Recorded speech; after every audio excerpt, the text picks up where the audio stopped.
closing every door I'm trying to open. I tell you love you more, and you say it's broken.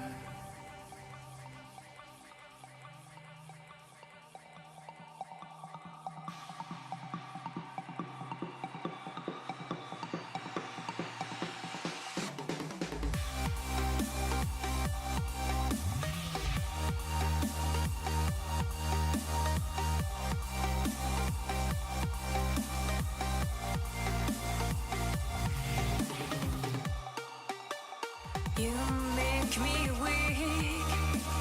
You're the one I seek, and I hate that I love you. I hate that I love you. If I could, and I would, carve out your heart, carve out your heart.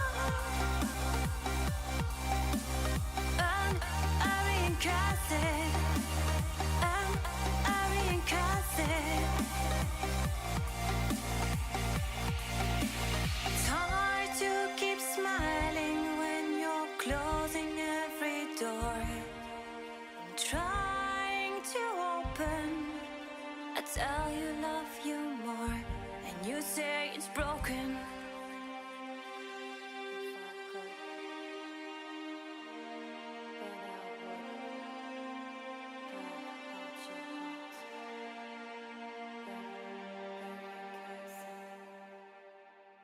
But it wouldn't mend mine.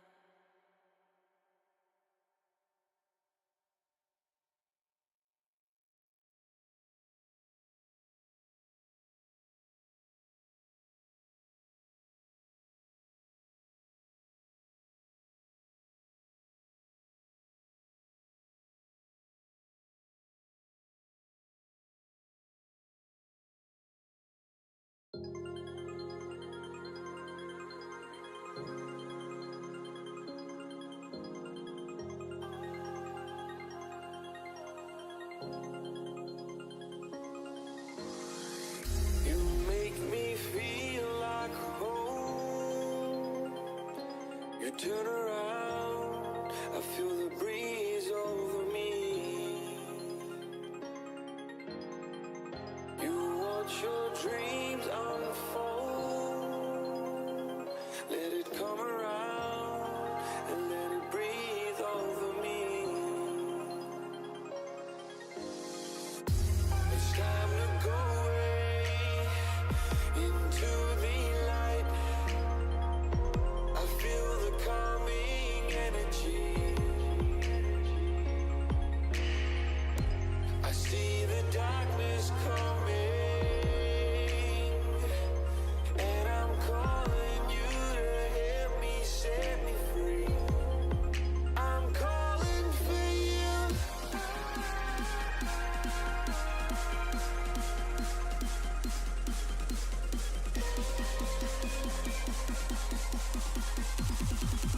I'm calling for you.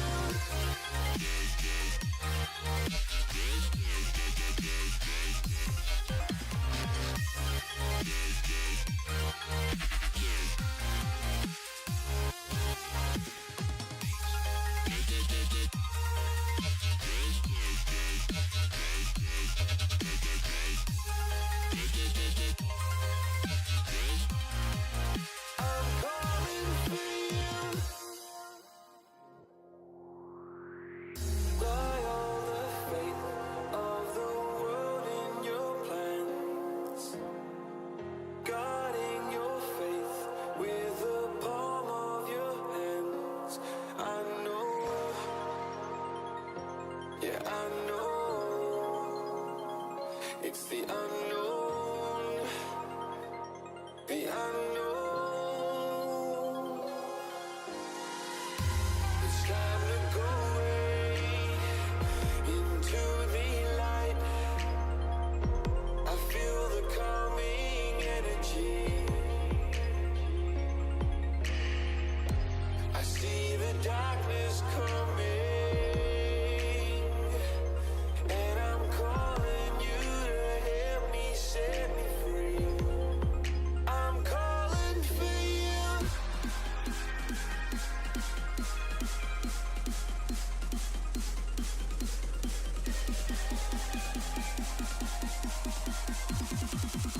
I'm calling for you.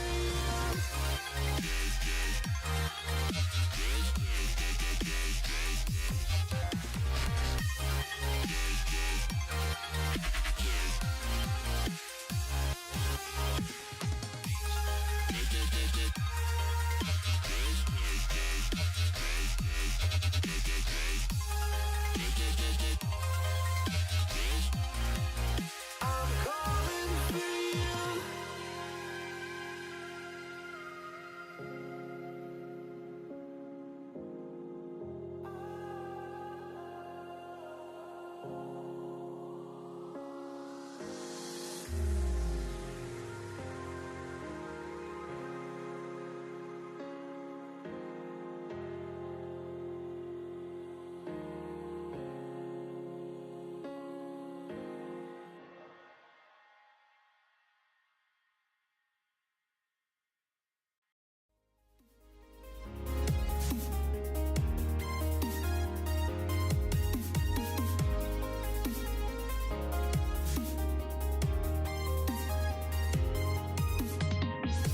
You're paranoid. You claim this love that you never started. You once destroyed a broken heart that was already shattered. Holding on to what we have and take us to the edge and back. Holding on to what we have and take us to the edge and back.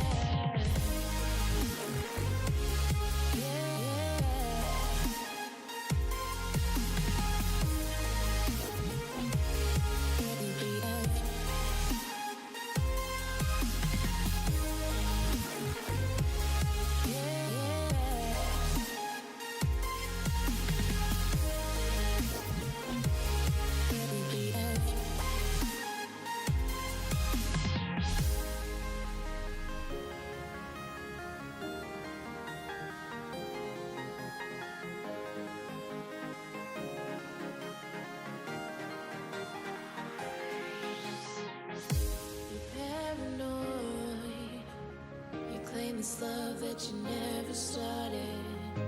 You once destroyed a broken heart that was already shattered. Holding on to what we have and take us to the edge and back. Holding on to what we have and take us to the edge and back.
can grow so bright.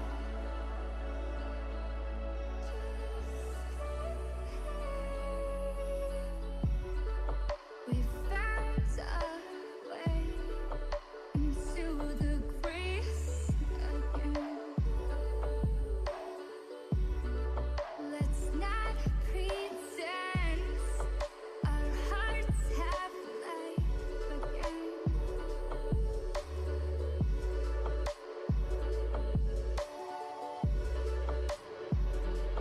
Just stay one more night. I'll be by your side. Just stay. Just stay.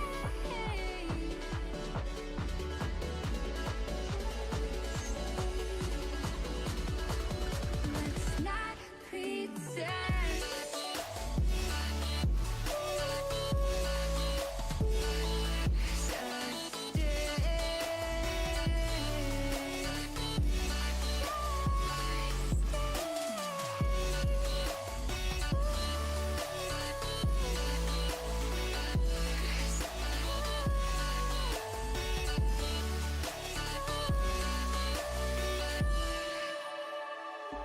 We found our way again. We found our way again. We found our way. A new place.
Alrighty then, ladies and gentlemen, hello and welcome to the ESL Benelux Winter Cup. I'm your host, Casa James Turner Parkinson, and joining you for the very first time is Andrew Blue Baguette. Hello. So we're going to get right in here into Diversity G versus Molotovs and Marshmallows Gaming, which is a great team name, by the way. I'm going to see the first Amazing. operator bands coming out. It's actually going to be Ash coming out from it. I'm wondering if this is like a more targeted ban, maybe to more of Marshmallow Gaming or Diversity. Sorry, playstyle. Maybe they have a Ash player that they really like. Yeah, I think, Ash isn't too much in the meta these days. It tends to be Zofia on that entry, but we are going to see the next operator ban, of course, is going to be the Ying. It's a very, very popular ban on Coastline indeed. It's very easy to smoke off and plant on a site, so that banning that Ying is a big, big plus. Next operator ban going to be coming through. I would expect a mirror or an echo. Probably a mirror more than an echo on Coastline. Very, very useful. And yet, there we go. It is going to be the mirror coming through. What do you think the last operator ban is going to be here? I would guess it's either a smoke or an echo. Smoke, easy to cut off that plant, cut off a little hallway, but actually it's a clash. In the clash isn't too surprising here. There's a lot of small corridors and a lot of small hallways. Shields can be very, very effectively used on coastline, especially around that penthouse area. So let's get through into round number 1 and see exactly how it's going down. It is going to be a best of 3 series, so it should be pretty good indeed. Let's see how it goes down. As you see, Diversity GG take on M&M Gaming for Playday number 1 in Benelux Winter. This should be a good start indeed. We're actually still going to see a penthouse third. So you normally don't see this first if there is a mirror ban. You normally see teams going to kitchen service entrance or to billiards first. Yeah, I mean, there's also a little bit of weird play from Vigil, and Vigil has been played before in the past in Pro League and multiple other leagues, but how well is this? Is Just Good gonna be able to play him?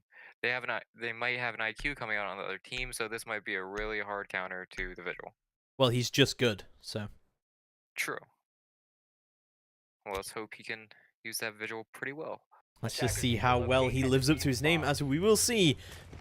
M&M Gaming starting out their defense on Penthouse. So, the main things I'm looking for here are mainly how exactly they play around the theater area. Kind of confusing as why they don't have a Maestro.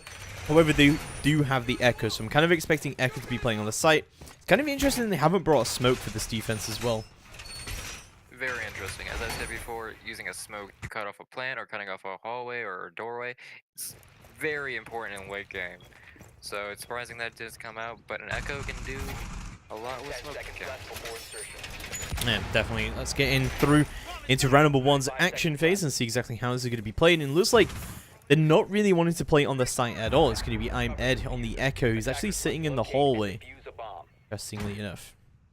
I don't like that position because if somebody peeks in from luggage, then I just shoot them immediately back then. Yeah, that is very true. They do, yeah, no, they don't have any barbed wire into luggage at all, but they do have the Echo drone. He's going to be able to see if anyone's coming, assuming he is indeed looking at it. Let's see how it does go down as we move through, and we will see the Zofia on the board. So, this is kind of what I was saying about before, as the Ashe ban was a little bit confusing since we don't see Ashe too heavily in the meta. The only times we ever actually see an Ashe ban come out is when someone just, what? Craxon just on a suicide mission just jumps out into 3 of the attackers and goes down. But he did manage to do a decent amount of damage, but probably not enough to be worth it. Yeah, no, that was a crazy aggressive play. I would assume he had a Velcam out there, so he could see at least there was 3 people. So it doesn't make sense why he really jumped if he could see 3 people. Yeah, definitely. The drones are going to be starting coming out, and that VIP area is starting to get secured, as Zofia will get reset by Glass. And we're going to see VIP control swiftly under the cover of Diversity G. They're making really good progress here to lock the defenders out of the site. Will be on duel with the Legion, and Gat's going to be Carbuta going down, but Soul Seeker with a run out does manage to take one down. Venom does manage to take one down and does manage to down another as well. Soul Seeker goes down. I'm going to leave it into a 2v4. Just Good going to be peeking around onto the main door. How does he not hit these shots? Oh, beautiful shot coming out from Just Good, but instantly traded back by Venom. Is going to turn it into a 3v1. All into the hands of I'm Ed right now. Soul Seeker is down. But do the attackers know this? Probably not, as he will come through. But what a shot from I'm Ed using using Venom's holes against him will shut him down. That's the disadvantage of Maverick sometimes. Yeah, Maverick, you know he's going to pick 1 or 2 holes, so it's really easy to counter as the Glass picks up Echo running back to VIP. That, I don't know why would he run it like that? Especially I think when you know Glass is on the window. I think he was trying to rotate all the way through onto the VIP hole before that Glass could get into position. He's just unlucky timing, but he couldn't really stay where he was because Maverick opened up those holes. It was a pretty nice shot he got on Maverick, though. And when it's a 1v2 like that, and you know they're closing out on you, you can't really move too much, but you have to try some. Man, he tried and failed. Very true. Let's get into round number 2 here, and we're going to see yet another Penthouse Theater defense. It looks like they are bringing a very, very similar lineup. However, they're not bringing the Valkyrie this time. Looks like Cracksan is sticking with a Mute this time. What do you think of this lineup? Oh, we're actually seeing a 6th pick. I like this lineup.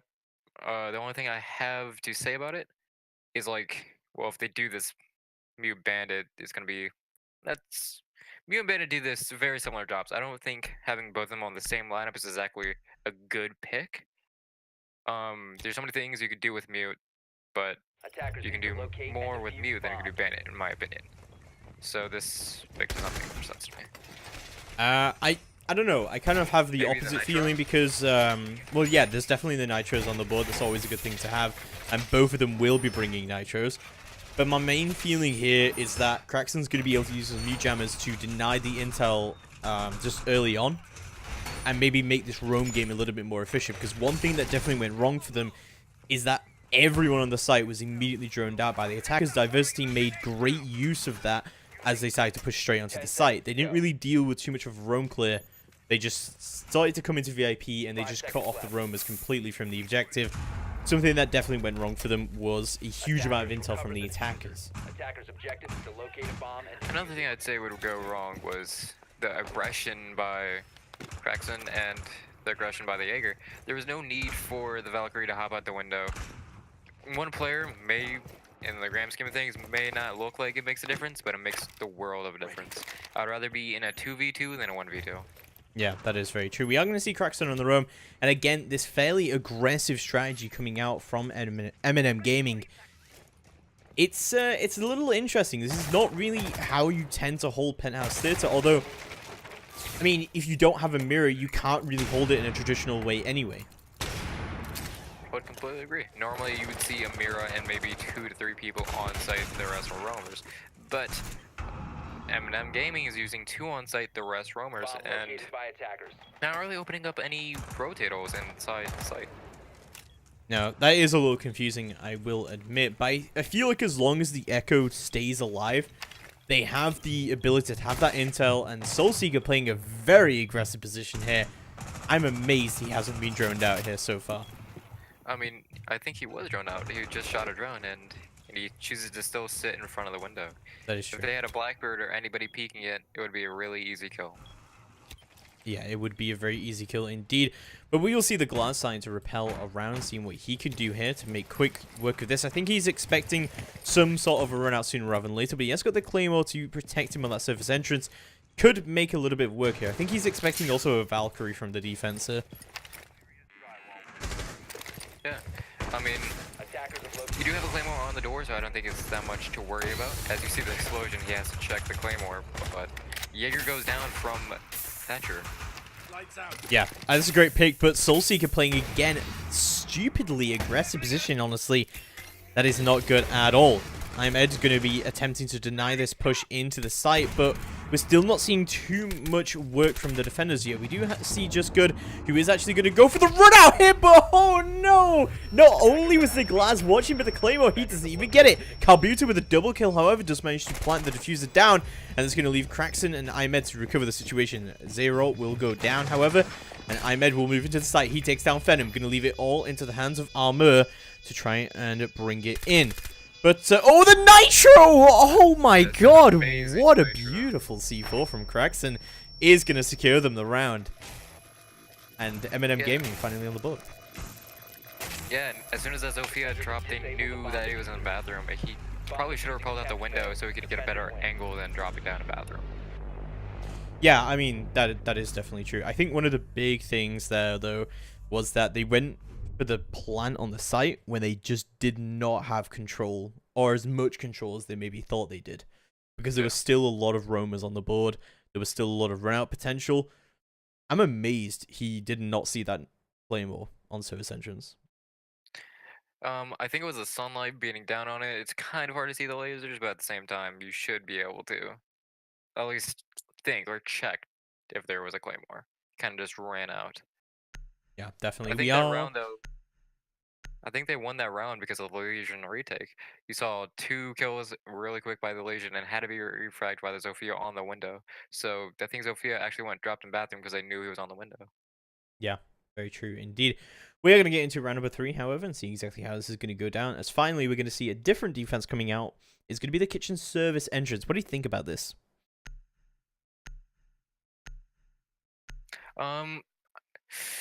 Surface entrance is not my favorite site to hold because such long angles, and they know that diversity has been taking a glass, and a long angle with glass and smoke is pretty dangerous, like, to hold against.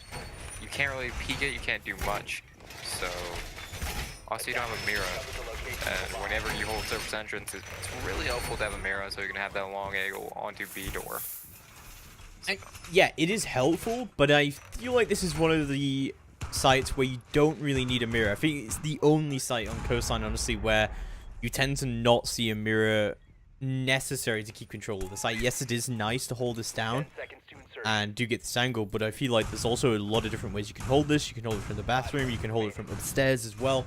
There's a lot of vertical play, and also because there's a lot of vertical play, means that a lot of those mirrors can get destroyed very early on if VIP control is secured by the attackers. Very, very true. I really want to. This lineup is not the best for this side. I mean, it's not terrible, but Smoke and Echo, they're coming out. They're really trying to hold that site, so maybe they don't come in and try to get the plant. But they're not making enough holes, in my opinion. They only have a Smoke making holes, and you have to have a lot of holes to hold this, I think. At least a hole looking at the door, holes in the roof. There's so many different holes you need. And also he's using a iron sight. Not very common at all. I mean, whatever works for you, right? It's all very down to preference, whether you go for the attachments. And I guess with the SMG-11 recoil and everything like that... Oh no, Ripro is not even going to realize that vertical play used by Kraxon there is going to lighten up quite a bit. Maverick almost down completely. That's not great at all, but he has managed to secure the control of the hallway here.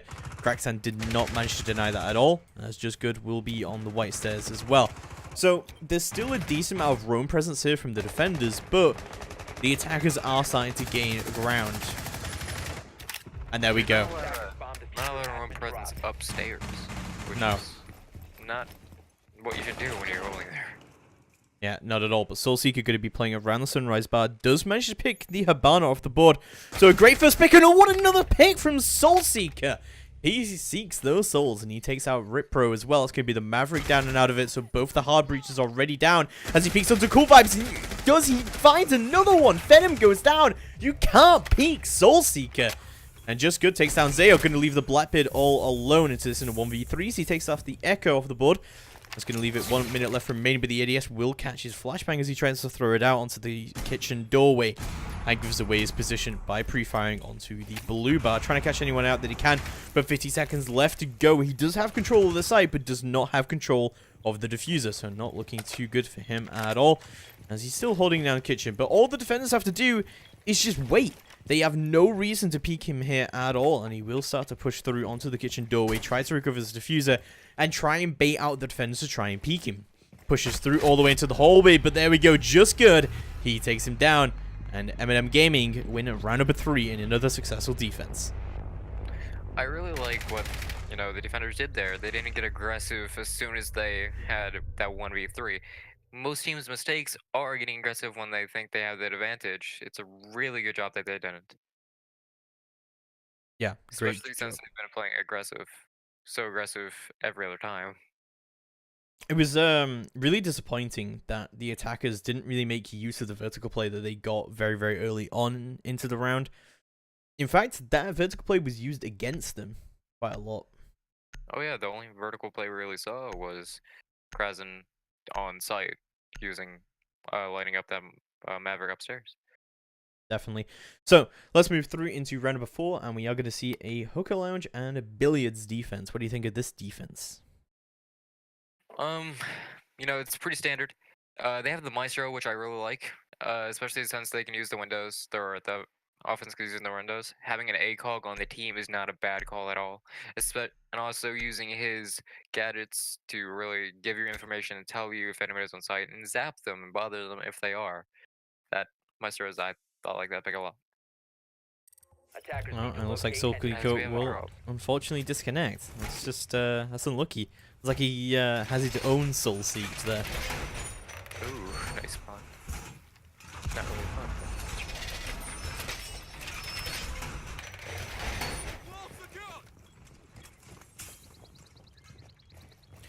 fun. Let's go through into round number 4 and see exactly how it is going to go down, as we do see, Unfortunately, 4v5, but I still think they can bring it back. I mean, the end of that round was a 1v3, so the previous round. This attack is pretty hard to attack. You have to do it in a very special way. I would like if you have smokes, but they really don't have smokes. So I suggest they're probably going to come through east, pushing out west, probably taking over VIP and getting that long angle.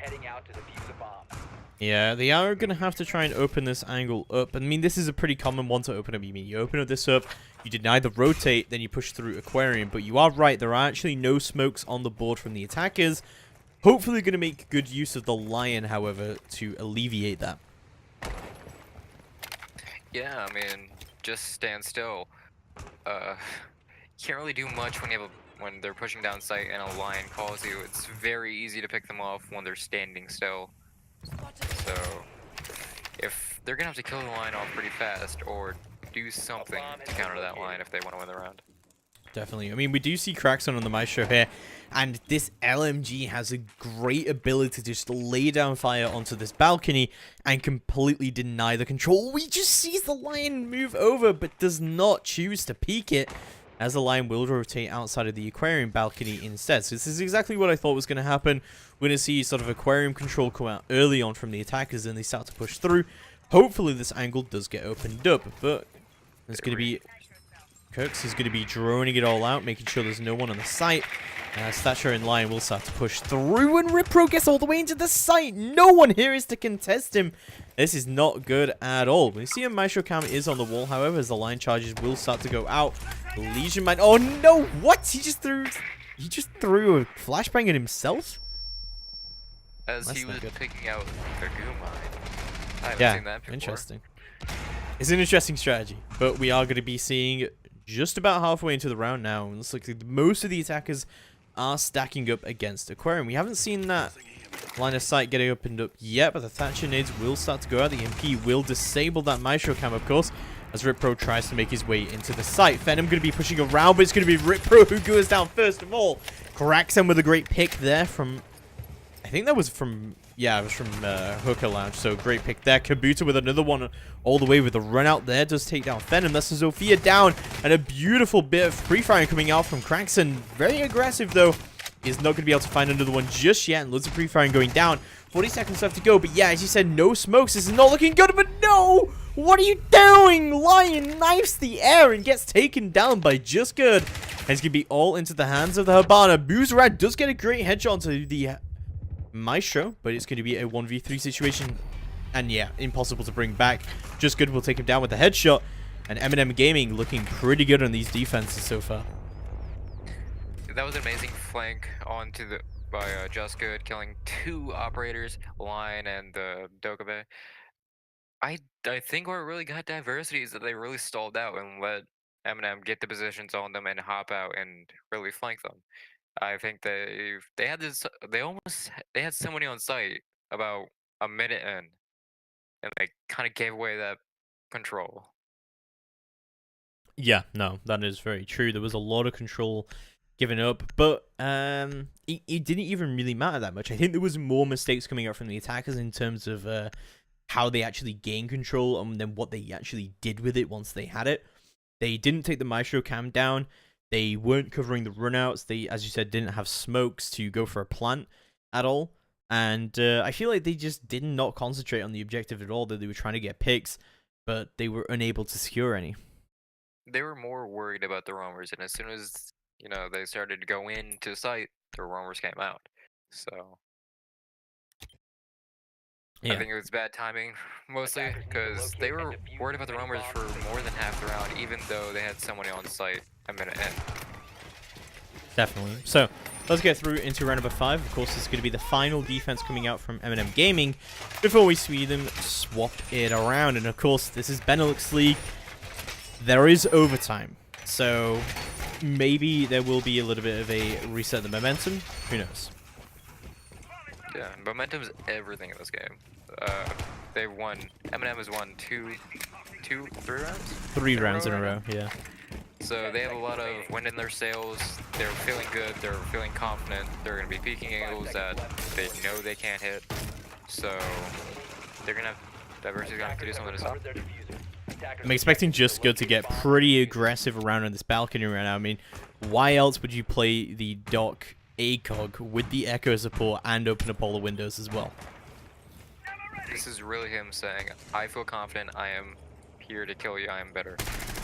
Oh, and he will prove it! Beautiful shot coming up from Just Good. Takes the Zofia off the board, already turning into a 4v5. What a shot. Attackers have Dog, located okay, bomb. dog, okay. There you go. That's all it is. It's that easy. Yeah. Just shoot him in the It's that head. easy. One bullet, one kill. But that was a little bit of a spread. Yeah, you call it the mag tap. Anyway, Claymores are going to go down. It looks like we are seeing a fairly similar attack strategy to what we saw last time. However, we do see the IQ finally on the board to try and get rid of, you know, Legion Mines, ADSs potentially through the floors. But I think most importantly, they were trying to bring it for the Valkyrie cameras. But Kraxen has not played Valkyrie since the unsuccessful first defense that came out. Yeah. I mean, hopefully Diversity could take what they did wrong the last time they held this and improve. They're looking like they're trying to do a bathroom drop again. I don't know really. I don't even think they're gonna do something different. Oh, what a wallbang coming up from Just Good. We'll take the head off of the IQ. Beautiful pick there. Moving into the second half of the round. And another drop comes down. Will he get the spray? Will he not? As the glass does push through into the bathroom. But no! Does not get the kill. Echo will go down for it, however, but so will Zero. That's going to be a 2v4 now, as Venom also drops into the bathroom. This is just a disaster. As Ripro tries to recover the situation, coming onto the hook, Deck does manage to take Carbuter off the table, but Just Good will finish off the glass of Zayo. Oh, what a shot from Venom. Will take Kraxen off the table, but Ahmed quickly there to refrag it right on back. Now all into the hands of the Fragmite. Pushes all the way in. M&M Gaming take round number 5 as Soulseeker finds the final kill of that half. The biggest issue there was the first person that dropped down bathroom was killed and he had the diffuser. So the attackers had to reclaim that somehow, and I don't think they did it well by dropping one by one into the bathroom, just getting picked off, sprayed down, and getting called out. Yeah, very true indeed. So it is 4-1 in favor of M&M Gaming right now, but as I said, it can be a little bit of a reset of the momentum when you come through. And because attacking is a completely different way of playing. This may be just defender-sided with the way that the op bans have gone and with the way that the teams are playing. Maybe. Let's see how they hold this. This is a pretty standard lineup.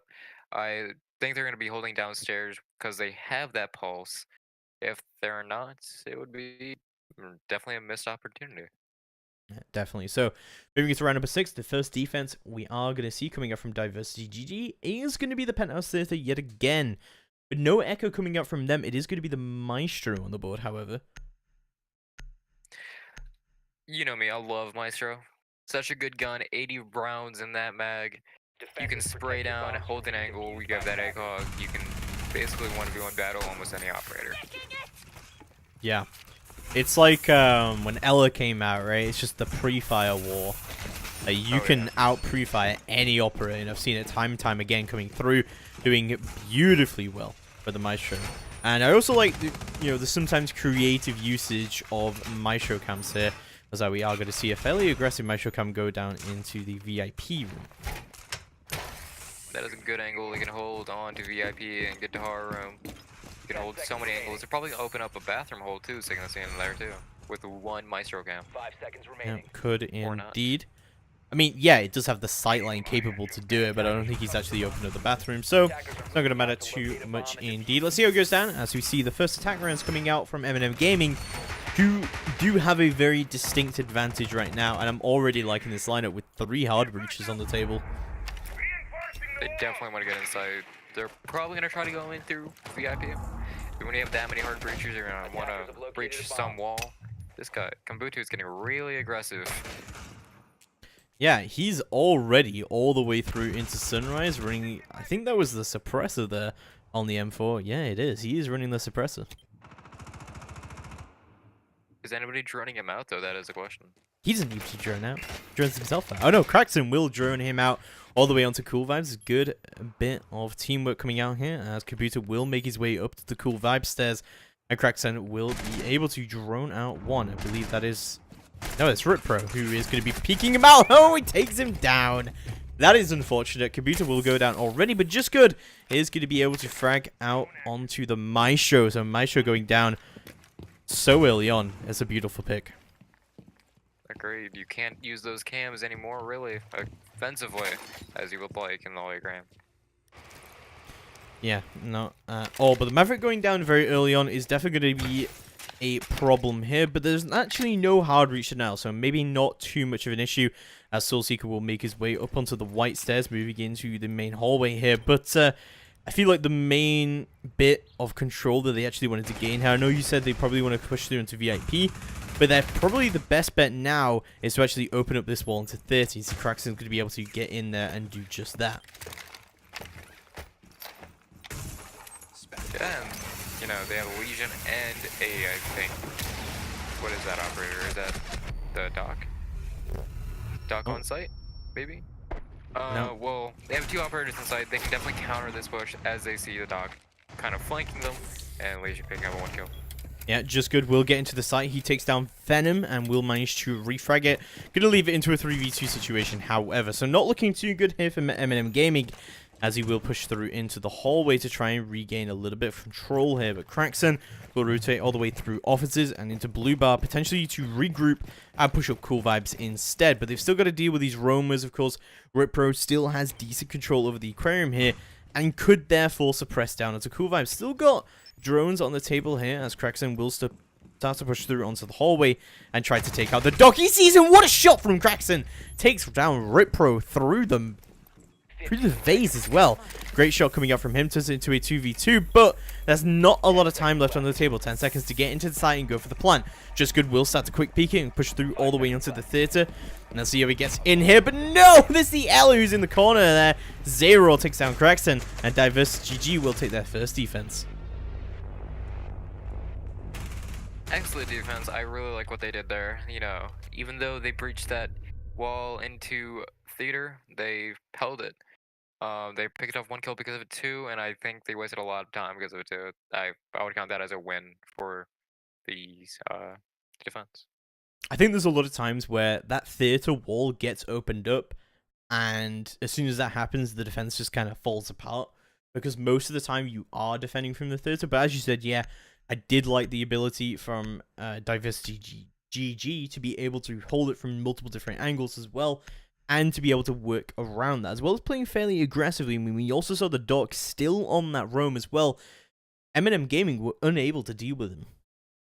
They were unable to deal with him, and they worried about him for so long until basically they ran out of time. You know, they were trying to push on a site with 4 seconds left, and at that point, you either have to hit your shots and hope they miss, or you're out of luck. Indeed, we are going to get through, hopefully now, into round number 7.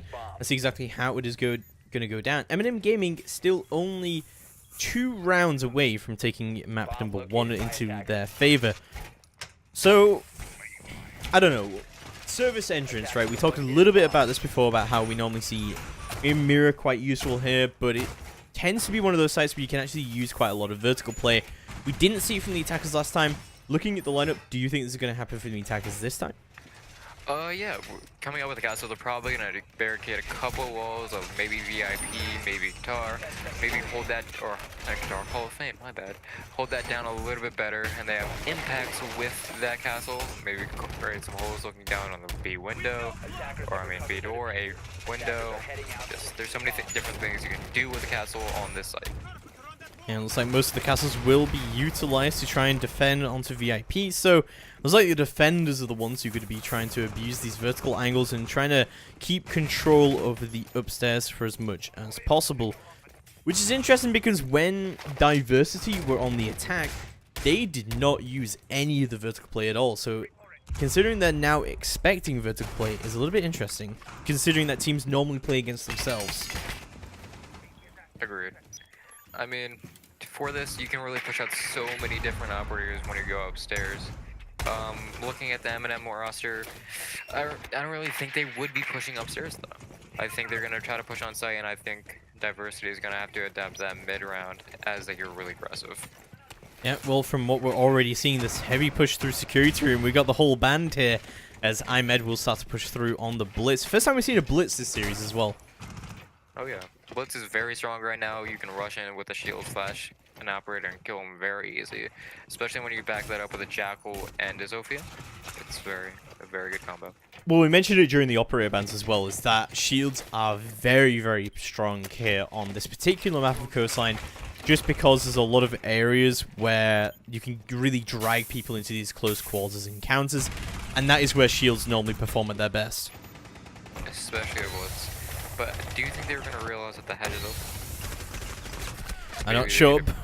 Oh no, it doesn't look like they are. Venom is going to be able to take I'm Ed off the table, turn into a 4v5, and already losing your Blitz.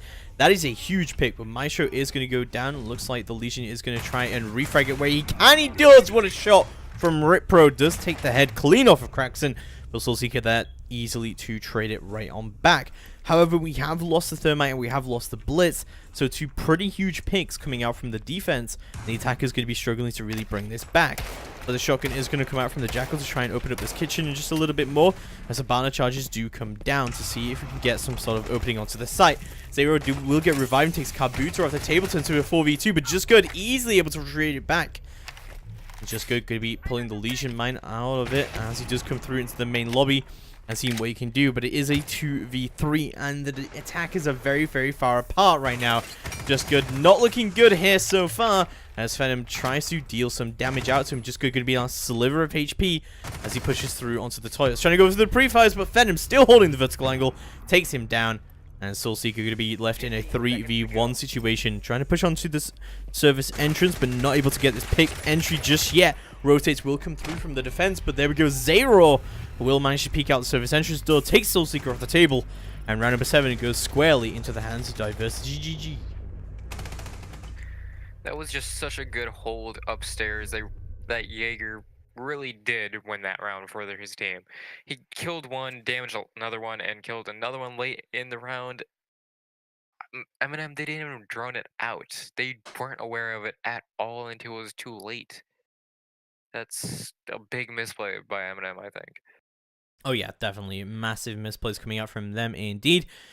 Well, let's go through into round number 8 and see exactly how it is going to go down. But Eminem Gaming still with that advantage, having done very, very well on their own defenses. Diversity GG looking to bring this back for themselves. It's basically at this point, it's the first team to win an attack round. I think will win the game. Because defense, this entire matchup has been dominating. Yeah, I mean, don't forget we do have overtime here, so if this does go into overtime, it might be a little bit of a coin flip. There is always that kind of bad thing with the best of 3 overtime rate, that it can be a bit of a coin flip if it is defender-sided. So, we'll see if it does get there, but I think that Diversity GG, with the way that they have been holding these defenses so far, they've been very, very coordinated, and they've had a much better playstyle than they did on the attack. I mean, it's also a thing of which team can adapt to what the other team's doing first. We've seen with Eminem Gaming on their defense, they didn't really have to adapt, but Diverse didn't really adapt well. Let's see if Eminem Gaming can adapt to what they're doing on, or Diversity is doing on defense, really counter it, change things up. Definitely. Let's move through into round number 8. See exactly how it is going to go down. So we're going to see a Billiards defense. You did comment this on a little bit last time, and we didn't see a smoke coming out from Eminem Gaming, but we do see it coming out from Diversity. Smoke is so powerful. You can get in through mostly any. You can get into mostly any door, any site on this map. A smoke can counter that. Also on attack, they didn't get any smokes either, which you can push in so easily if they don't see you. You can't see or you can't kill what you don't see most of the time. There are some times where you can just get around a spray, but you don't want to count for that every single time. True. And I think they are going to be expecting this sort of aquarium push. Of course, this is what Diversity did during their attack, and we will see a little bit more of just the defense side, just a lot of more utility being utilized here. Clear. Yeah, I mean, when you can get into a site so easily through one area, you're going to want to counter that as a defense. And since Diversity really got, they kind of, I don't want to say they got stomped on last defense, or when they attack this. My bad. Maybe they know what to do now because of what they did. True. I mean, it does go back to that type of point that early on in a league type of system, sometimes teams will play against themselves, right? They'll think about what they did on their attack and how it could be easily be countered. What? What? What kind of shot was that from Kabuto through the floor? Takes the head off of the Jaeger. What just happened? I didn't realize you could shoot through that. Well, That was an apparently you amazing can. shot. And that's going to turn it into a 2v5 situation. It's going to be the Maestro of Crick's going to be playing around onto this cool vibe stairs, trying to peek it out as much as possible. But this defense has been so dominating so far. But there we go. The first fell of the attack is going to be Kabuto.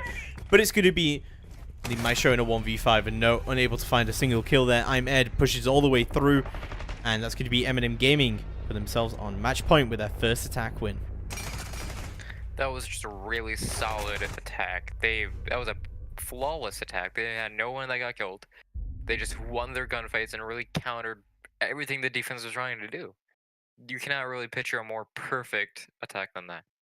There was just a beautiful amount of info coming out. Loads of really good drone work coming out from Eminem Gaming. But what an insane kill coming out from Kabuto. I don't think anybody, defense or offense, expected that. So what he did is he shot through the wall of Blue Bar into Sunrise that went up through the floor of Sunrise and shot someone in the head. You don't see that every day. You don't see it every day. So if the fact that he did that makes it even more impressive. That was my first time seeing it. So kudos to him. I better see it on Reddit later. We will go into a Penthouse Theater defense in what could potentially be our final round here on Coastline. Diversity not looking so hot on that final defense there, but otherwise their defenses have been pretty strong. You also have to take into account what that did to their morale. They just got flawless. They didn't kill even a single attacker. That has to do something to their morale. Yeah, definitely. They weren't able to put down any of their utility as well. They didn't see any smokes going out. Didn't see any nitros being thrown at all. That was devastating. I think that this time, though, Eminem Gaming are going to take a little bit of a different approach. You see, last time they brought 3 hard breaches. This time they've only brought cracks in. So I think this time they're going to be pushing straight either onto VIP or onto Theater and just trying to commit to one of these angles. But again, the defense has actually changed with their strategy. Last time they ran an Ella and they played this pretty aggressively around into VIP as well. So we're seeing maybe a little bit more conservative strategy coming up from them. As I said before, mid.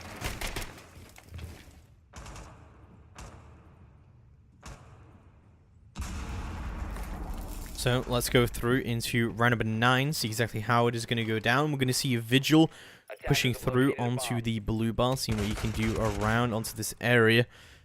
And he's going to be on the roam. So we are going to see Diversity playing fairly aggressively around to this area and see what they can do here. I mean, they did play this fairly aggressively last time. I'm going to see Rip Pro also fairly on the kind of, not a roam, but more of a lurker kind of strategy.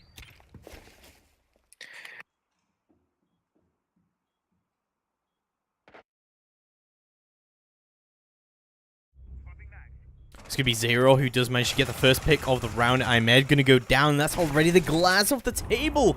2 minutes left remaining on the clock. And we've already lost one of the key attackers here. Kabuto not able to trade it right on back immediately. And that is very disappointing coming out from the attack there. Not able to cover those runouts. That is just 101 siege right there, especially for this kind of attack. A bomb has been located. Especially since you would think that either put a claymore there or have somebody watching it is such an easy counter that could save one of your like one of your friends' lives. You know what I mean? If let's say the Glass is alive late game, maybe they would win this round easier. Maybe they could have an extra pusher, maybe solidify the push they're doing, but it doesn't really seem like they know what they're doing either. Yeah, well, they're all kind of all over the place with this. Crackston hasn't managed to open anything up just yet. He's going to be pushing into Hall of Fame, but he does know it's open. He's going to be Soul Seeker with the first kill for the attack here, as he does manage to take the dock off the table with a nice headshot and turns it into a 4v4. Maestro going to be laying down as much covering fire as he can on the theater area, but not able to get a kill just yet. But But it is a 4v4, but only 1 minute left on the table. We've still got roamers about as well. Phenom going to be on this roam, but it's going to be Soul Seeker finds yet another kill. Zero going to go down. It's going to be a 3v4 situation now. Oh, what a peek coming out from Just Good.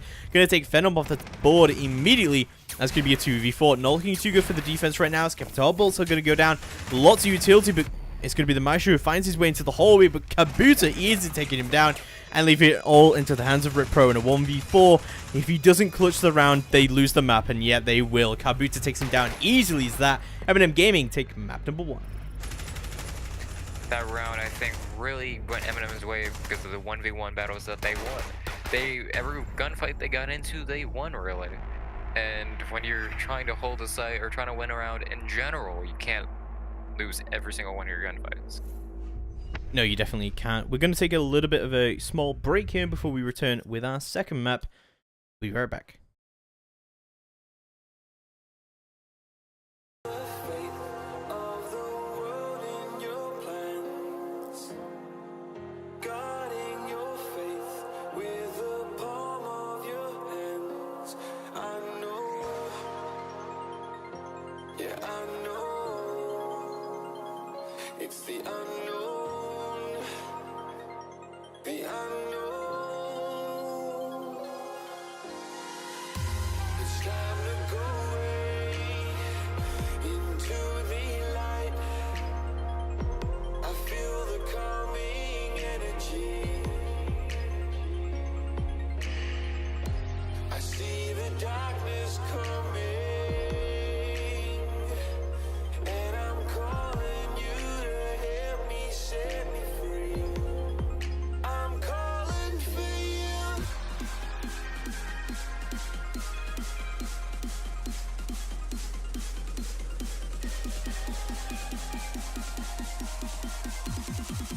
I'm calling for you.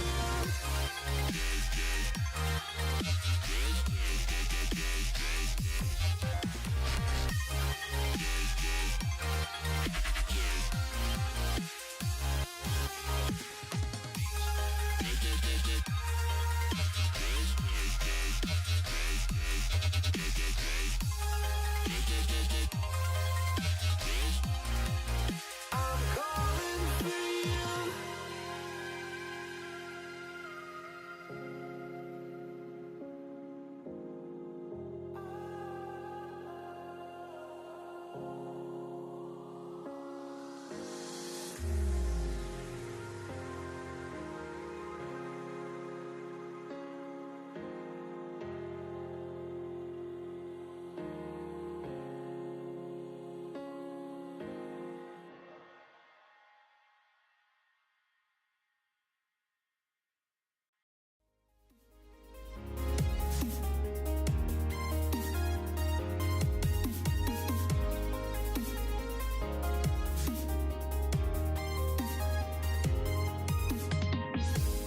Paranoid, you claim this love that you never started. You once destroyed a broken.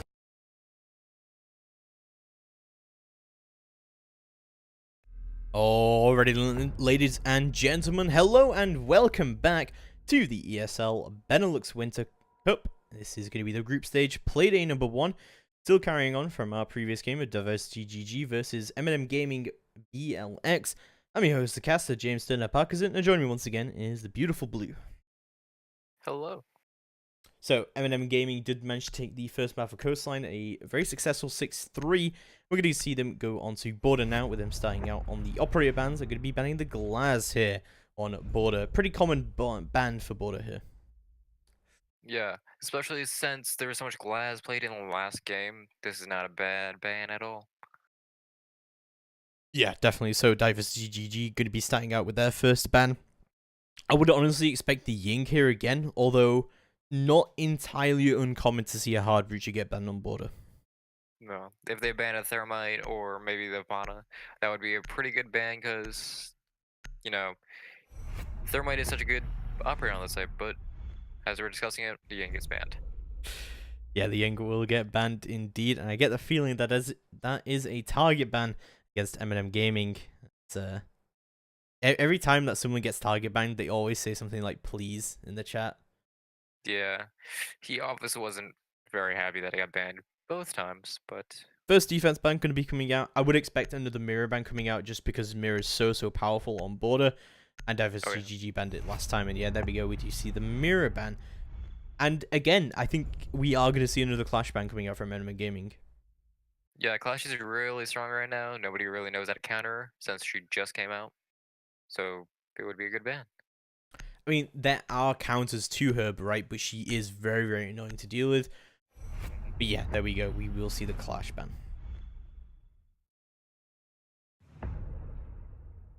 So I would expect an armory defense coming out first of all, coming out from M&M Gaming, and all they have to do is just win this map, and they take the series. Sounds easy, right? Yeah, just win the map. Just if you actually win more rounds than the enemy team do, then you actually win the map. It's very hard to understand for some teams to do. Yeah, definitely. But we're going to get through into an Armory Lockers defense here for round number 1. That's exactly how it is going to go down. There's normally just 2 ways of attacking the site, right? And looking at the lineup, it does seem potentially like an Archives push, but really with the Blackbeard, you can go either way here, because normally you do see that Blackbeard station on the AC window, and that completely cuts the site in half, completely cuts the rotate out, and yeah.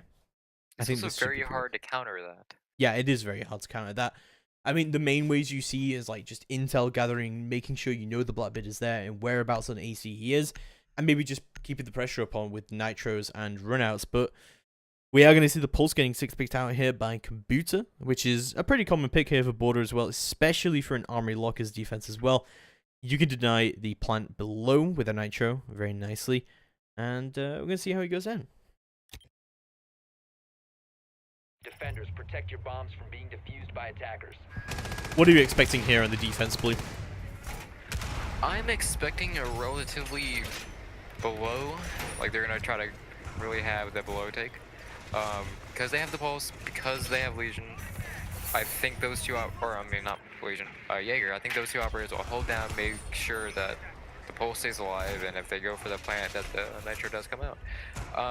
Everything I think though looks pretty standard for an Armory Lockers.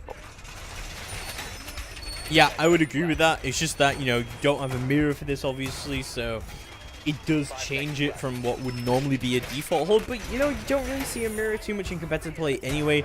I feel like M&M Gaming aren't going to be too affected by that. Mirrors has nearly 100% ban rate, I believe, in Pro League and stuff like that. So the fact that most teams have strats without mirror, it's like they have to. If you don't, then they're gonna kind of be screwed in this meta, kind of be the lower tier teams. It's also interesting because a lot of teams as well, on top of that, when they do actually have the option to bring a mirror, they won't, because they're too involved already to not have a mirror in their strategies. They never know what to do when they actually get one through the ban phase. Oh yeah. Very interesting push. I think they're gonna go from below. They open up the hole. They know, they drone down where everybody is, they know somebody's there though. So. Yeah, it's going to be Kabuto who does manage to peek out the hatch as he does. Manage to light up Zero just a little bit as he does repel into this east balcony, and Phenom comes in from below. Now, last time we did see an Ash ban, so it could be Phenom for the first time this series on the Ash. Let's see what he can do here, and we kind of predicted that since Ash, utility-wise, isn't that useful in comparison to, say, like Zofia, who pretty much does the exact same thing, but a little bit better in terms of utility usage, that Phenom should be the sort of local Ash main here. Agreed. Also, I'd like to point this out, that Pulse is not below, he's still on site. Yeah, that is very interesting. Normally you do see that Pulse playing below. We're not going to see him doing that just yet, as he will be playing on the site, but this is still a very good position for Pulse to be playing, and as I say that, he could easily rotate down one of the hatches, as he will do so. 1 minute left to go on the clock. It looks like finally officers will start to get opened up, but this isn't looking too good for the attackers at all. They've wasted a lot of time without getting any control, but it's going to be Phenom gets into the site. He takes just good off the table, but no, instantly getting traded out at the bottom of the metal stairs. Kraxin takes down Crocs, And it's going to be a 3v4 situation. Not looking too good for the attack here as they try to regain control. As Zero does push down the main hallway. Echo drones do go out, but it's going to be Ed who goes down for it. 3v3 situation now as the Black Bid pushes all the way in. Takes Soulseeker's head off, but instantly traded out by Kraxon, who will start to push out into Fancy. Gets another kill. Zero's head goes off the table. And it's going to be Rip Pro left in a 1v2 situation. He's getting abused by this Echo drone. And he will start to push through the officer's area. And he's just constantly getting pinged out by this Echo drone. He has no idea where it is. And the Nitro comes out from below from Kabuta. Beautiful Nitro to finish off the round. M&M Gaming take round number 1 in a very strong defense. I really like the fact that the Pulse rotated down late. We saw that the offense really cleared below, make sure that there's nobody below, but you can't predict what somebody's going to do after the fact they cleared it. They thought nobody was there, and they got screwed because of it. It's kind of interesting where he decided to rotate as well, because they had all the hatches open. So you had 3 possible rotate areas, and you decided to go into the servers area, despite the fact that they knew that the attackers breached into tellers. So they must have known that they didn't open up a hole between tellers and servers area. Maybe they knew it, or maybe it was just luck. Yeah, maybe it's just luck. But we did see the Maestro play on that hatch, so. Very true. I mean, Maestro was hitting headshots too. He was getting kills, and I really think that also saved them in the round. Because having a Maestro on site that can clean up, the round is pretty strong. Yeah, Kraxon did a really good job with that. We are going to see a Ventilation and Workshop defense coming through now, and see how M&M Gaming take this. And, their defenses on Coastline were very, very strong. Defenses from Diversity were also fairly strong. So we may just see these two teams, just the way that they play, that it does tend to go into the favor of the defense. And I feel like the Echo being on the board is definitely helping that out. Echo is such a good operator. He has so much utility with him. You can get so much information with him.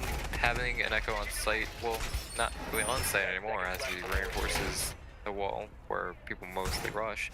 But you can do so many things with his drone. You don't have to use him just as, disorienting the enemy team. You can use him as information, Late game, when you're trying to get that plant down, it's almost impossible when there is an Echo around. Yeah. And I think that this site in particular is very, very good. There's a lot of places around here that you can hide Echo drones, and you can completely deny that plant in those last few seconds. I've seen it a lot of times, especially in competitive play, where that plant has been denied in just the final few seconds, just being planted in workshop corners. And yeah, no, Echo can be used pretty devastating effect here. Hopefully, I mean, they don't have anything to really counter him with either. They don't have an IQ, they only have a Twitch. But a Twitch drone, you can't exactly aim directly up, so it's not really a counter. Yeah, speaking of Twitch, he is going to find some very early gunfights here, but not going to lay down any shots, but is going to take a bit of punishment herself. Kabuta going to be coming up all the way onto the armory door here, as Venom will be starting to push up onto it.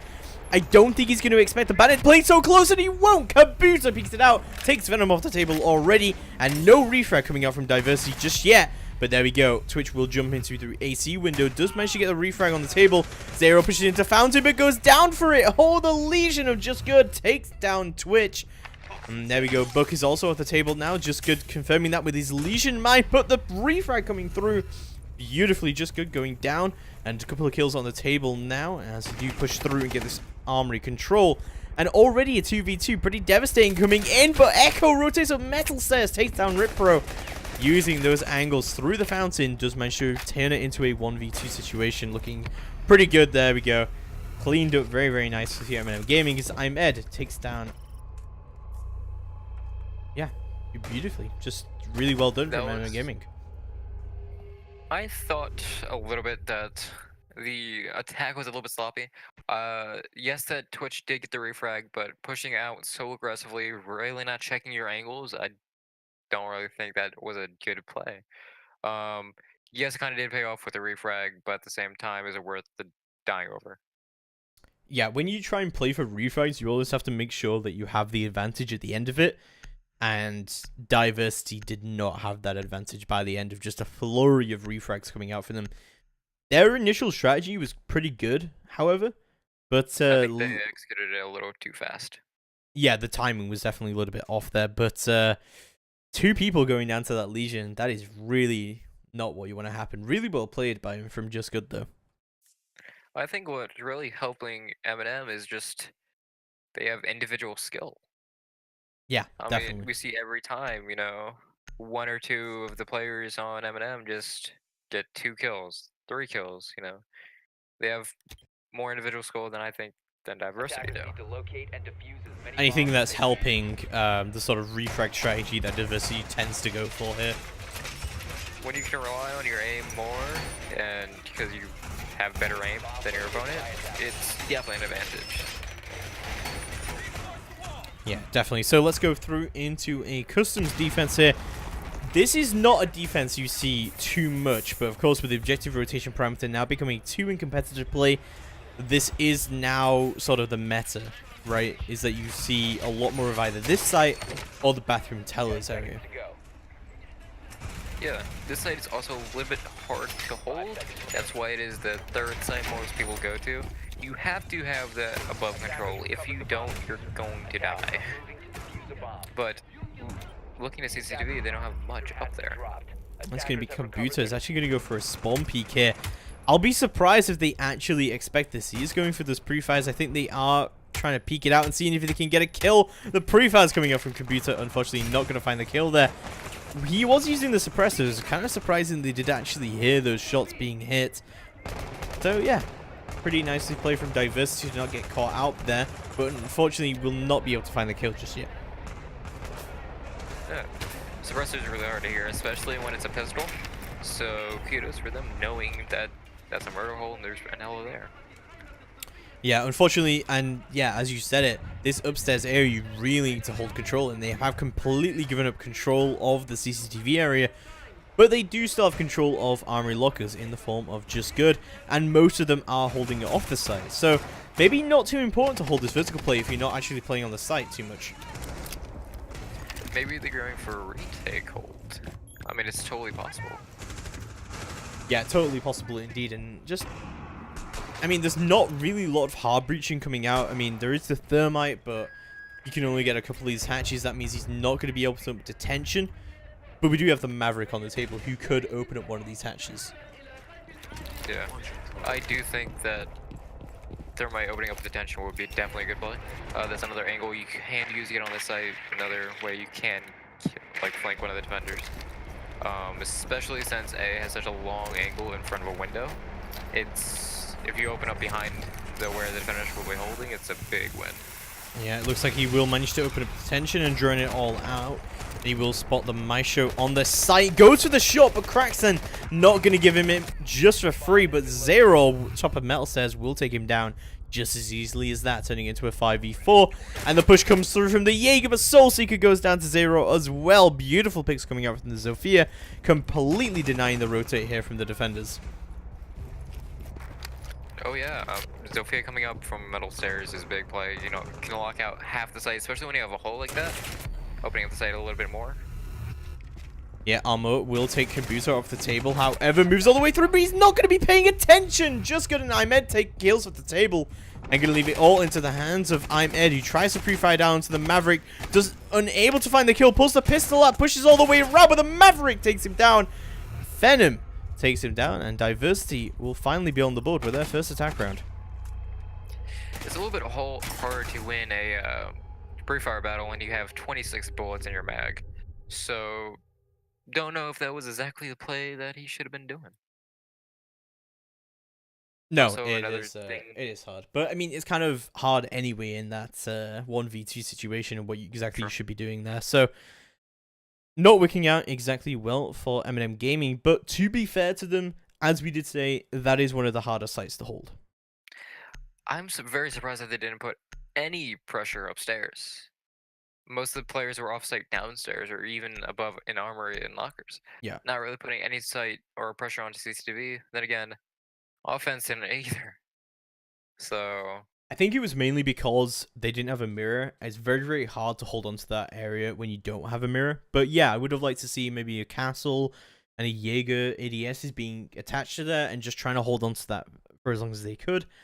But I still feel like without Mirror, you are eventually going to lose that fight anyway, and it's very hard to rotate out of there. I would rather have Attackers need 2 to dead locate people and defuse and bombs. be at 1 minute than have no dead people and be at 3. True. But we are Don't going to let you- see don't let you an get- Armory Locker's defense coming out in round number 4 here from M&M Gaming, and see exactly how they're going to hold on to this. Now, this was pretty successful for them last time. Diversity were very, very late getting into offices, only managed to open up this wall in the final minute. And I think that a lot of things that are going wrong for Diversity on these attacks are not their strategy, but their timing. 10 seconds remaining. Timing is a big thing because it is hard to push in when you only have a minute. You have to do everything much faster, much sloppier, and when you get sloppy, people die. You get countered much easier. Definitely. So, let's get through now into round number 4. See exactly how it is going to go down. As you see Zero bringing the Ash. We've seen like so many different people playing on this Ash now. I do think it was definitely a target ban last game because Ash Spit played almost every single round of this map. Yeah, this is very true. I'm kind of surprised that we have seen Ash every round, because we normally do not see her that much anymore in competitive play. She is a very frag-heavy operator, but that doesn't really work in competitive play. In competitive play, you're not really playing for frags, you're playing for utility, right? Yeah, I mean, Ash has almost 0 utility. She has flashes, and she can breach soft walls, but compared to Zofia, who can do that and also disorientate enemies, it's much better to pick Zofia. Yeah, we will see Blackbeard moving through onto the AC window. This is pretty much default spot here, and this is going to allow him to split the site into 2. But we've seen that M&M Gaming were just not affected by this at all last time, but they will be affected by it. Soulseeker yet again, unfortunately, will leave the game. Maybe it's his internet, maybe it's not, but at this point, he does need to fix it.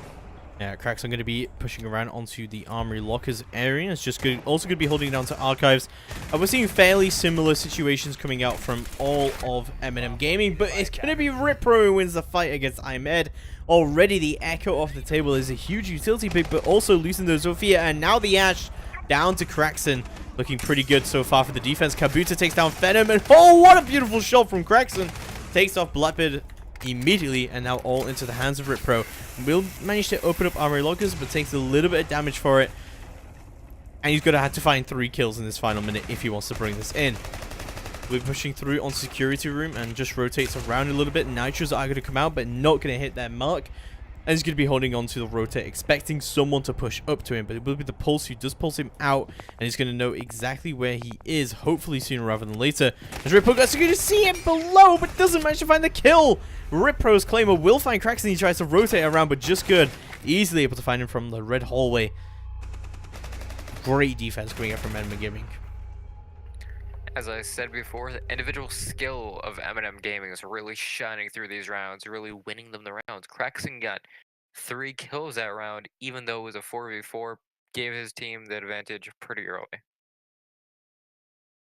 Yeah, definitely doing very well there. So we will see the final defense coming out from M&M Gaming, but looking pretty good for them so far.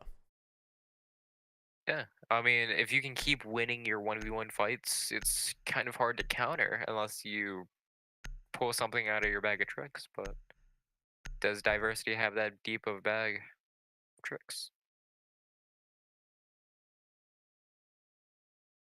Let's go see and how it's going to go down as we see round number 5 getting underway.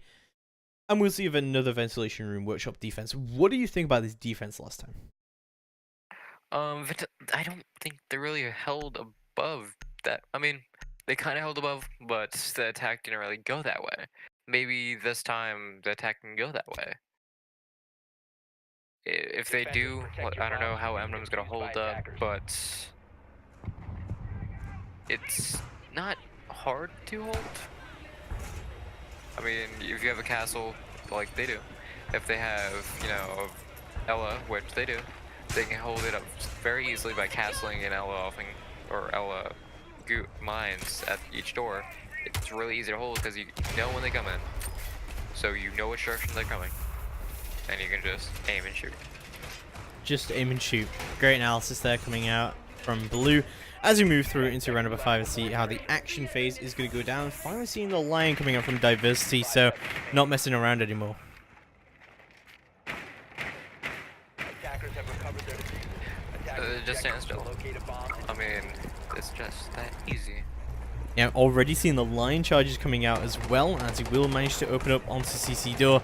And we're already seeing the profilers again coming out from Kabuta, but he might actually get found out for it this time. He tried that last time, it did not work out, and it did not work out this time either. I'm really surprised that he tried that again. Fool me once, shame on you. Fool me twice, shame on me. Exactly.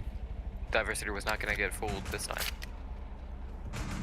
And let's see how it goes down, as we will see Kabuto will rotate all the way through up onto the east edge and will promptly get droned out as well. Pre-fires are going to be coming round from the Zofia now, coming through and seeing what she can do here, but not going to find any kills just yet. Sister against sister here on these east stairs. Peaks are going to come through. Oh, the pre-fires in the quick plays, but not able to find a kill just yet. I'm surprised that she hasn't committed any utility to this just yet. Oh, what a shot from Zero on the flank, but it's going to be Ahmed instantly trading back. Zero going to go down, and it's already Yodakabe off the table. DKB is such a good, such a good operator to have with the line. Call them and make them stand still, and you know exactly where they are, and they can't move out of that position, and you can just kill them.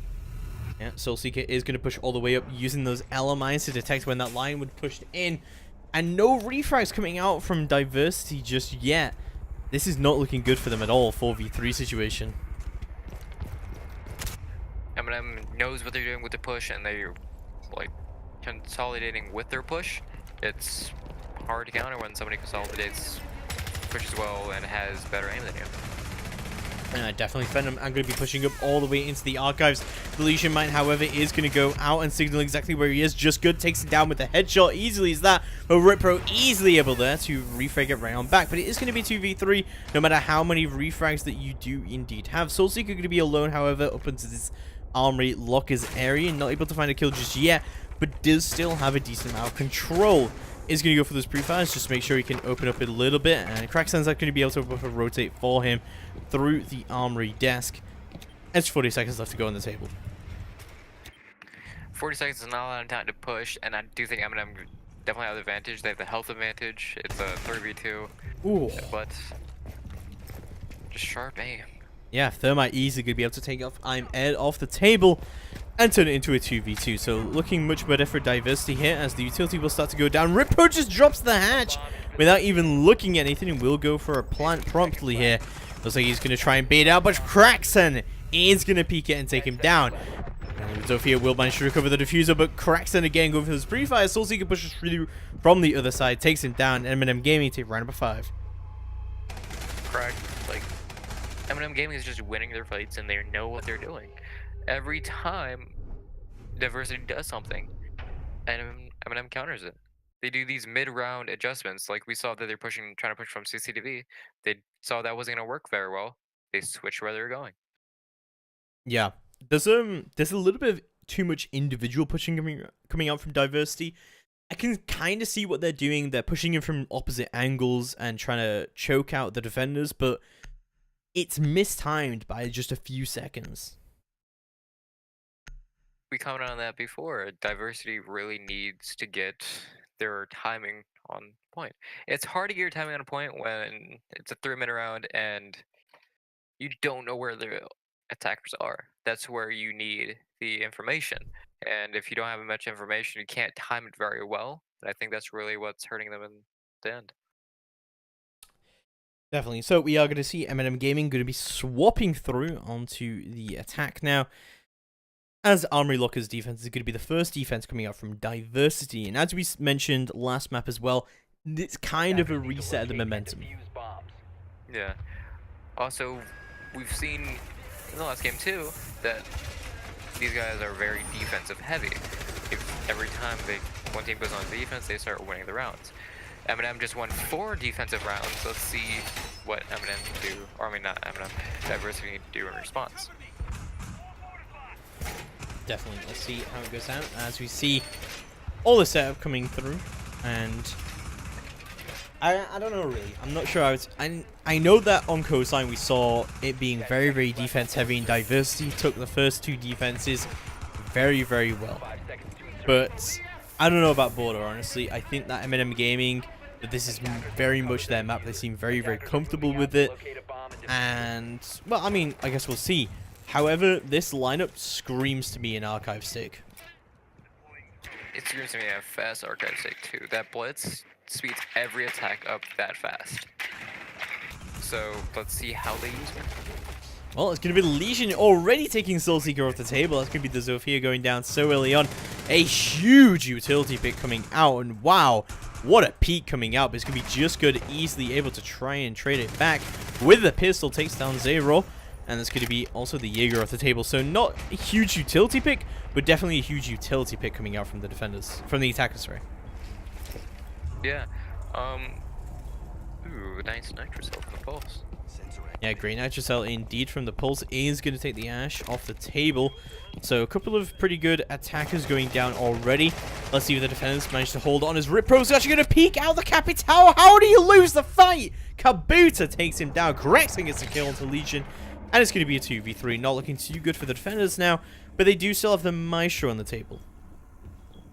You definitely have to hit your shots when you do something aggressive like that. And he just didn't hit his shots. And that was really what killed him. Yeah, you really gotta win should have those. won that fight like 9 out of 10 times. You should win that fight. Definitely, but it's going to leave it all into the hands of the Maestro and the Bandit. And oh, Kabuta is going to be paying attention. He goes down as he tries to push up onto the ladder above Bus. But there's still loads of time on the table here for a take to come on, and we've still got the Blitz on the table, of course. Probably one of the most potent attackers here, especially in a clutch situation. It's such a deep, like, hard operator face at such a close distance. But on Border, there's long hallways. Let's see if they can attack him at a long hallway. Because if not, then it's going to be very hard to counter. Yeah, I'm going to be pushing all the way through into the offices area. I'm going to be destroying that barbed wire with ease. I guess all the way up here, managed to secure a decent amount of utility for himself. And also kind of just doing that armored drone strategy, just seeing what is going on in the site. Kraxon going to be playing it fairly safe here, but is going to get a little bit, just a little bit here from the Maestro. Peeks out, the Bandit takes him down. Beautiful shot. And it's going to be all into the hands of the Maestro. Not looking too good for him at all. Could be using his Maestro cams to see what he can see here. Smokes are going to go down. Blitz gets all the way in, and he can't deny it. 30 seconds left to go on the table, so the Maestro is going to try and rotate through Red Hole and just try and hold on. But Crackstone is going to be opened up into Archives. IMEG going to be holding it down. It looks like the plant is going to come down sooner rather than later, but the Maestro is actually going to rotate all the way around, uses this camera to try and ping him out. But Cracksan is going to be the wiser and goes for the pre-fire. Not able to find the kill at all. And he's trapped in 90. The drone knows where he is. And the diffuser goes down. He can't find the kills. He could be pushed through all the way onto the east stairs. Takes out his camera. Sees what he can see, but can't see anything. Pushes back onto the red hole. Of course, they don't know he's here just yet. But the Blitz is going to see him. Not able to land any of those shots. And Ahmed goes for the ADS. Takes him down. M&M Gaming take round number 6 and put themselves on map and match point. What an excellent 2v... Was it 2v3? 2v2? 2v3. What a good play. What a good play. They played off each other so well, using that Blitz as an armored drone, really giving everybody the information, and, you know, Thermite coming up and just refragging everybody he saw. Was excellent 2v3. Yeah, really well played from M&M Gaming, but some massive mistakes coming out from Diversity. Especially in the last few seconds of that round. Oh, yeah. Tagging somebody on a drone is not the best thing to do, especially when he can give callouts. Yes, it helps with the pre-fire, but at the same time, that's really not needed. I was very surprised, though, that the Thermited so late, even though they had Blitz on site. Yeah, and yes and no. I think that primarily no, because that there were a lot of early gunfights going down all over the place. It was weird to see Capitao rotate up onto the bus ladder rather than just doing the sort of sprint trick and to get onto the AC window immediately, rather than just unnecessarily risking himself. He also went away from his team while doing that when his team was going up the other stairs. Yeah. So, kind of played by himself there. Yeah, definitely. So, We are going to get through into map and match point to M&M Gaming here. All they have to do is just take one attack, and they do take the series 2-0. Not looking too good for Diversity here. Not at all. Diversity has to be feeling like trash right now. They're down 4 rounds, and they're just getting beat in rounds they should win, like a 2v3. They should be winning those rounds, and it has to be doing something with their morale. Yeah, definitely. So let's get through now into map and match point to M&M Gaming. Not looking too good at all for Diversity, but as we said, it is still a bit of a reset of momentum, and this new system allows immediately Diversity to just have another go at this site, think about what they did wrong, and I think overall their strategy was actually pretty good, but again, their timing is all off. Timing is the key to success. I mean, if you peek out early, you're dying, which we've seen them do before. If they peeked out too late, they don't know. Just need to account for their time much better.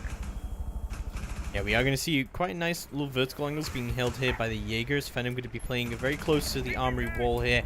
Probably playing it fairly aggressively as well. The two GSG-9 operators playing in tandem together around to the armory lockers area.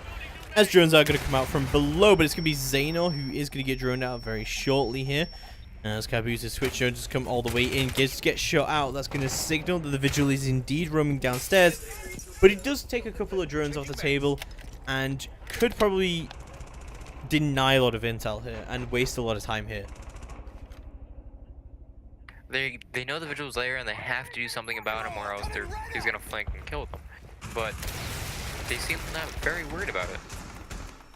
No, not at all. And the Thermite will manage to open up armory wall, despite the fact that Phenom is here to try and deny it. Jaeger will manage to open up onto this small office here and just try and do what he can here, but not going to be able to find a kill just yet. Flashbangs are going to go out to burn the ADS. Phenom going to be retreating back to the half wall, and Flashbangs will confirm that there are no ADSs there, but not a single smoke on the table just yet coming out. But we do still see one smoke grenade left into the hands of the Blitz. We'll throw down smoke, will bounce off, but Blitz gets all the way in here, will not realize there's someone armory wall, but will ADS anyway. Ahmed takes down... Oh, what? How did that not hit? Just good takes down Gregson. Just a flurry of kills come down and turns it into a 2v2. The Vigil rotates all the way through. He takes down Soul Seeker. I'm going to leave it all squarely into the hands of Just Good in a 2v1 clutch situation with just 1 minute left to go on the table. We'll push through all the way into the archives area. Does still have quite a lot of utility on the board and a little bit of time to play with as well, but does not have control of the diffuser despite being in the site now. I don't think he realizes that both the defenders are now actually on the site, on a site, but he will see one of them will be lit up incredibly well by the Vigil. Zainor just trying to push around just a little bit, but Zero just holding down the diffuser pretty well, and will actually go for the peek again, try to go for this pre-fires. 20 seconds left to go on the table. Just Good still holding down these angles, trying to find this pick where he can, but unable to. Vigil will actually rotate into CC, but it's going to be Armor who takes down Just Good easily as that. It's going to be Diversity GG who finally find their way onto the defense win. Oh, what a flick. That was a pretty nice flick. I really think Diversity won that because they got the refrags, and the Blitz not knowing where he was and not dying because of that. I think that is an error of Diversity that didn't really cost them much, but they should definitely think about that in the future. Yeah, finally, Diversity GG finding their way on that defense, and I agree with you, it definitely was because of those refrags. They just saw a flurry of kills go down just immediately into that 2v2, but I think that M&M Gaming overcommitted to the Armory Lockers push, where they potentially should have had a little bit few more people just watching the flank, maybe should have dedicated a little bit more utility. They had Zofia, they could have destroyed the Maestro Cam, put the smokes down and go for a plant right there and then, and just try to play a little bit more objective-based rather than frag-based. Also, that Blitz messing up his smoke at the very end, where if he made that smoke, he'd get just rush in and kill. I do think that was definitely a big error that may have cost them a life or two. It could have done. It definitely could have done, but we are going to get through now into M&M Gaming still on this map and match point. Diversity GG are going to have to try and go flawless here if they want to bring it to overtime for 3 rounds in a row. Flawless is so hard to do, especially when you're down 5-2 and you lost the other map, and the shape that Eminem is playing in, it's going to be a long coming back story. Definitely. So let's go through into map and match point for Eminem game. And we are finally seeing the book on the table for the first time in this series. Really surprised that we haven't seen a book earlier. 5 seconds to insertion. Buck is so good on this map. Almost all the floor upstairs. Sorry, is- not for the first time in the series. Diversity GG did take it during one of their first attacks. But He wasn't playing that much. no, and that's kind of the Yeah. point I'm trying to emphasize here is Yeah. that we haven't seen a whole lot of book, very surprisingly, because both coastline and board are very destructible. This could be Just Good, who immediately takes the Ella off the table. Beautiful pick coming out from Just Good, and he's going to live up to his namesake here. He's just good. That's how he gets the first opening picks. Yeah, really nice pick coming out indeed. And we're going to see the blitz again from I'm Ed. Is going to go for the ADS here, actually. As Zero going to be retreating all the way through into customs and just wants none of that situation at all. It's Could be Kabuto, who managed to get control of the armory lockers very, very quickly on. And he's going to open up all this vertical play, and he doesn't see the echo.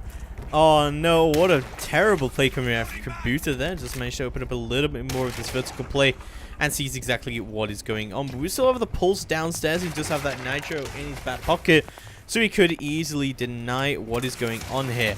And loads of pre-fires are going to come through indeed, as just about moving into the halfway point now. As thermite charges are going to go out onto the hatches, and that's opened up decent amounts of control for the attackers here.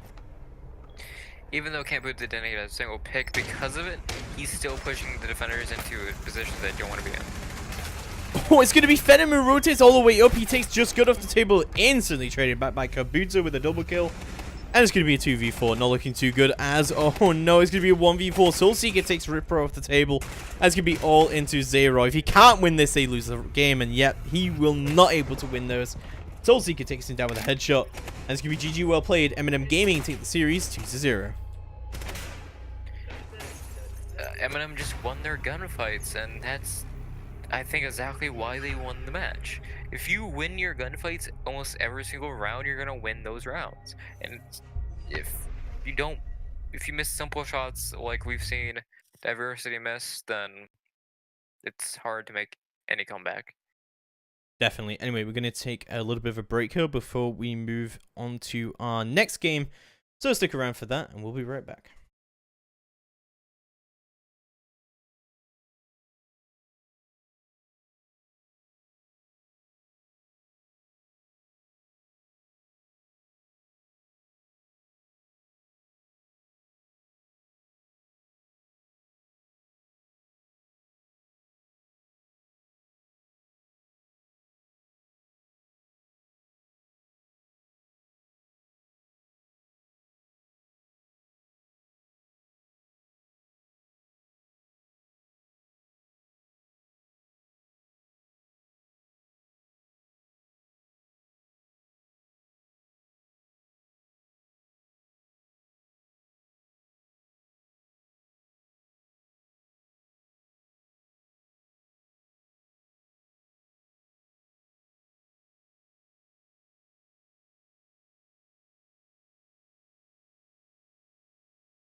And I'm burning like fire, and you walk all the sides. I'm drawn in desire, and you have to think twice.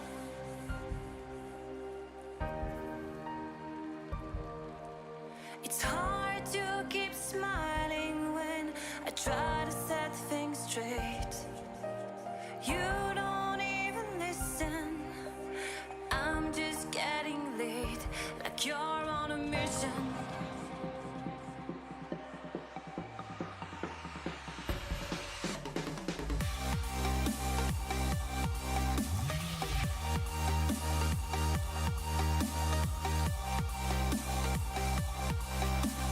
Dawn in desire, and you have to think twice. You make me weak. You're the one I seek, and I hate that I love you. I hate that I love you. If I could, and I would, carve out your heart, carve out your heart, and I reincarnate it, and I reincarnate it. It's hard to keep smiling when you're closing every door. I'm trying to open.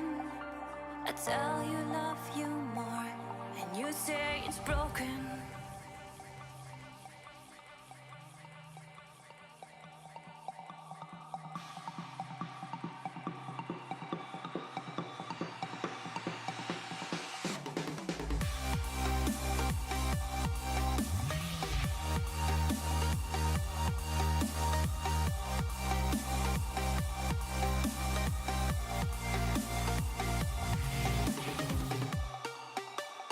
You make me weak.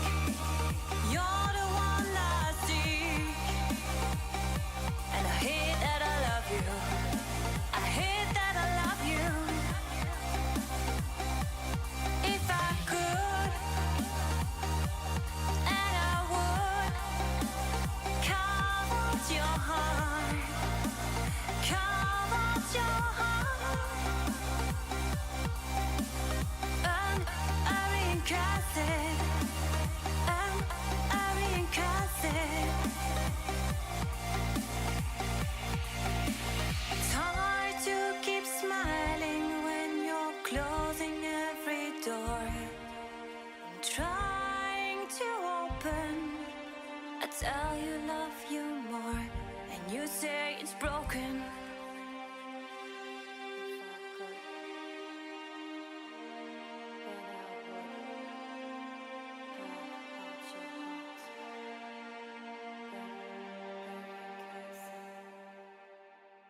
But it wouldn't mend mine.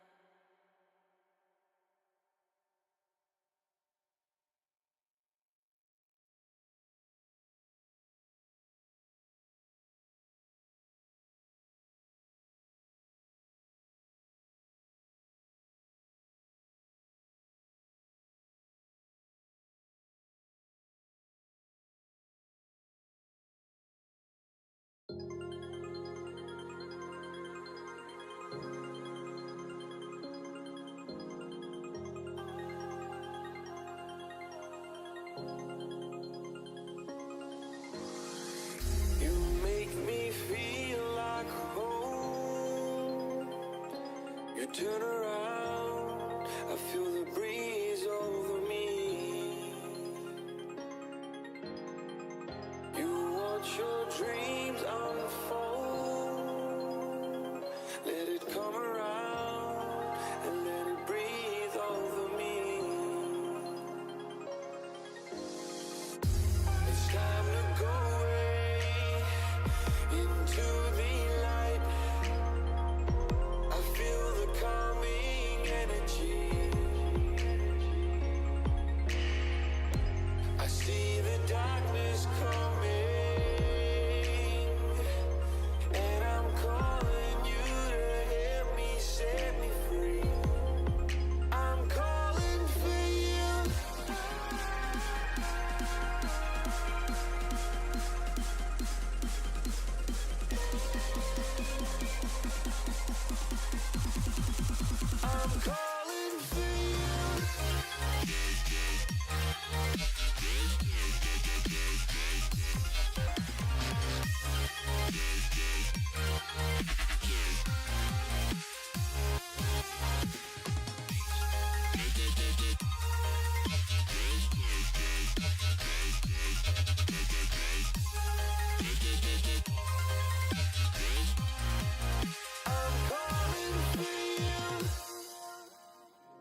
I'm calling for you.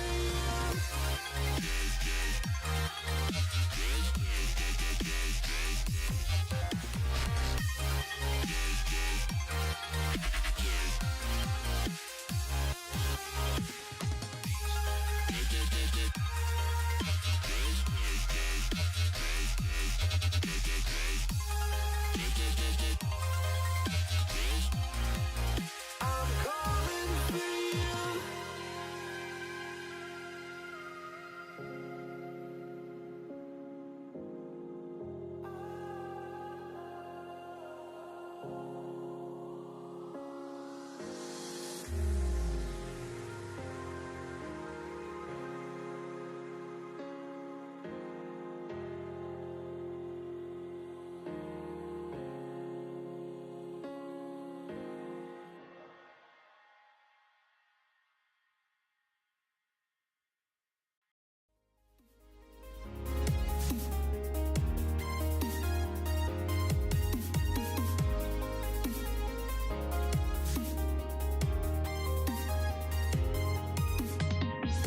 You're paranoid.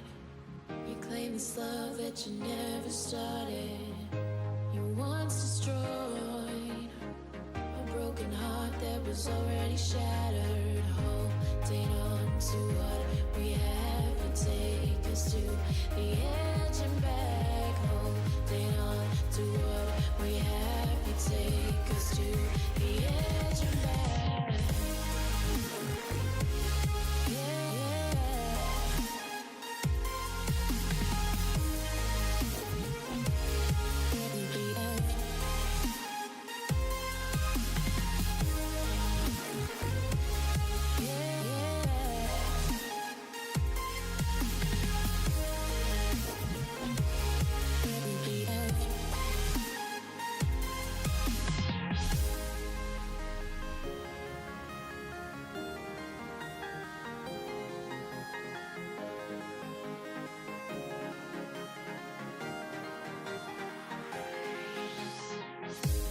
Paranoid. You claim this love that you never started. You once destroyed a broken heart that was already shattered. Holding on to what we have, you take us to the edge and back. Holding on to what we have, you take us to the edge and back.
Just feel my heart inside. Our love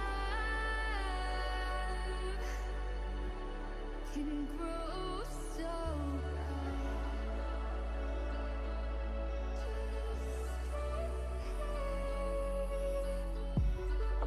We found a way into the grace again. Let's not pretend our hearts have life again.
Alrighty then, ladies and gentlemen, hello and welcome back to the ESL Benelux Winter Cup.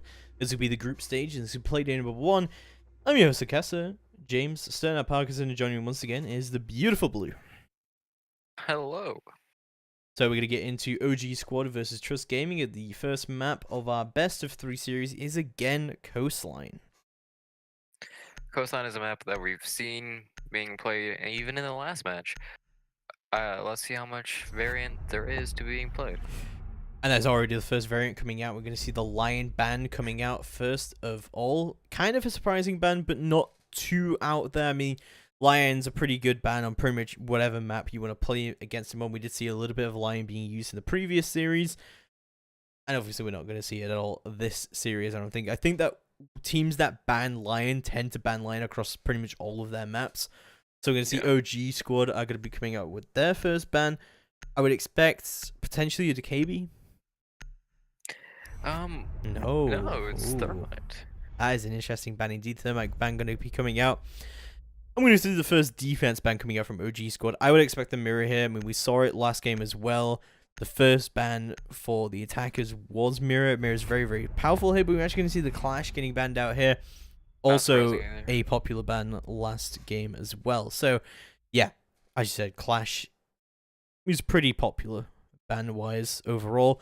I think Trust Gaming are most likely going to be banning out either a Mirror, an Echo, or a Maestro here. We saw a lot of Maestro being played last game, but it is a Mirror. I think Mirror is just too powerful on Coastline to let her say that. It's like the 3 out of the 4 sites you can play her on. She keeps so much control out of those areas.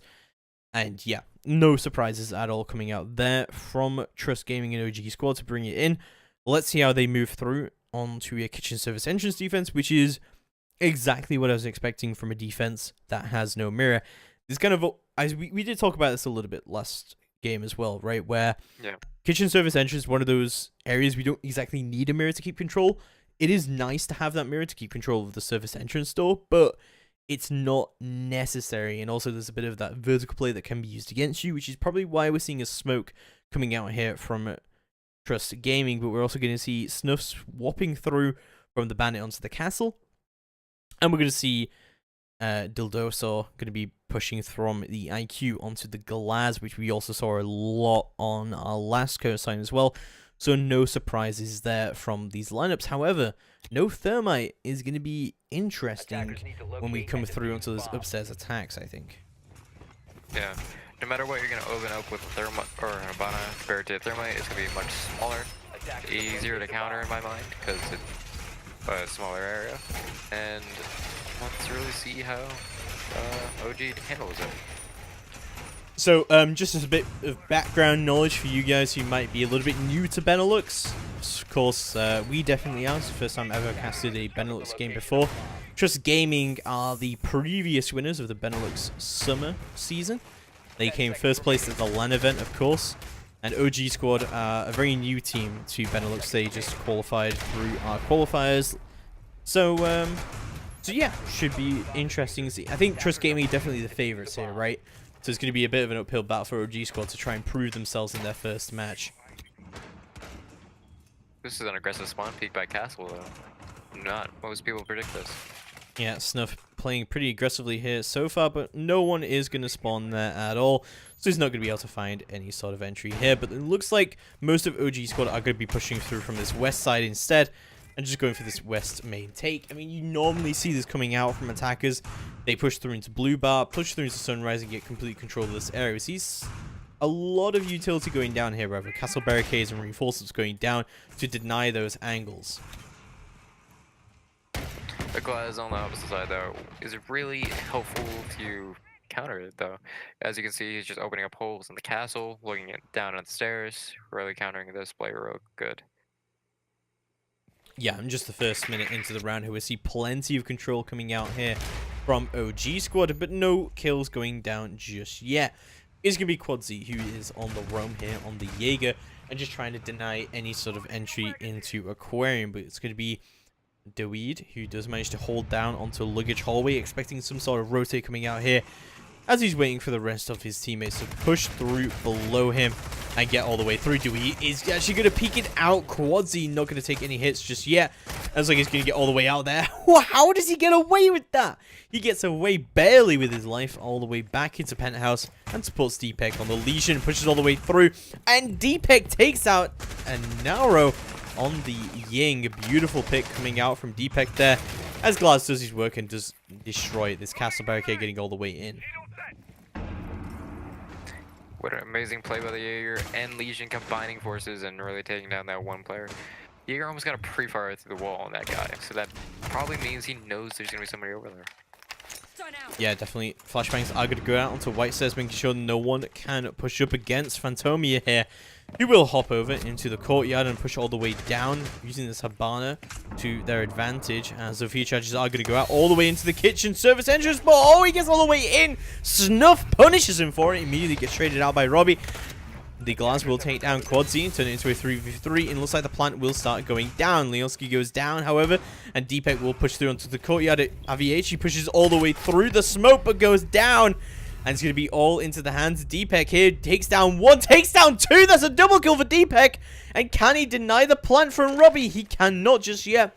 But Robbie will actually fake it out. 15 seconds left to go. Deepek on a sliver of HP. Does not have control of the diffuser. And he will actually, looks like, to open up kitchen. Hold down the angle. Robbie looking maybe to plant the diffuser down, but is actually going to take a very aggressive angle. He's outside of the site. He's looking for a pick here, but he's going to put down the diffuser, but he doesn't. He runs out of time, and Trust Gaming takes round number one, and what a round from Deepek. What an amazing clutch by Deepek. He flanks both operators and kills them and knows what to do.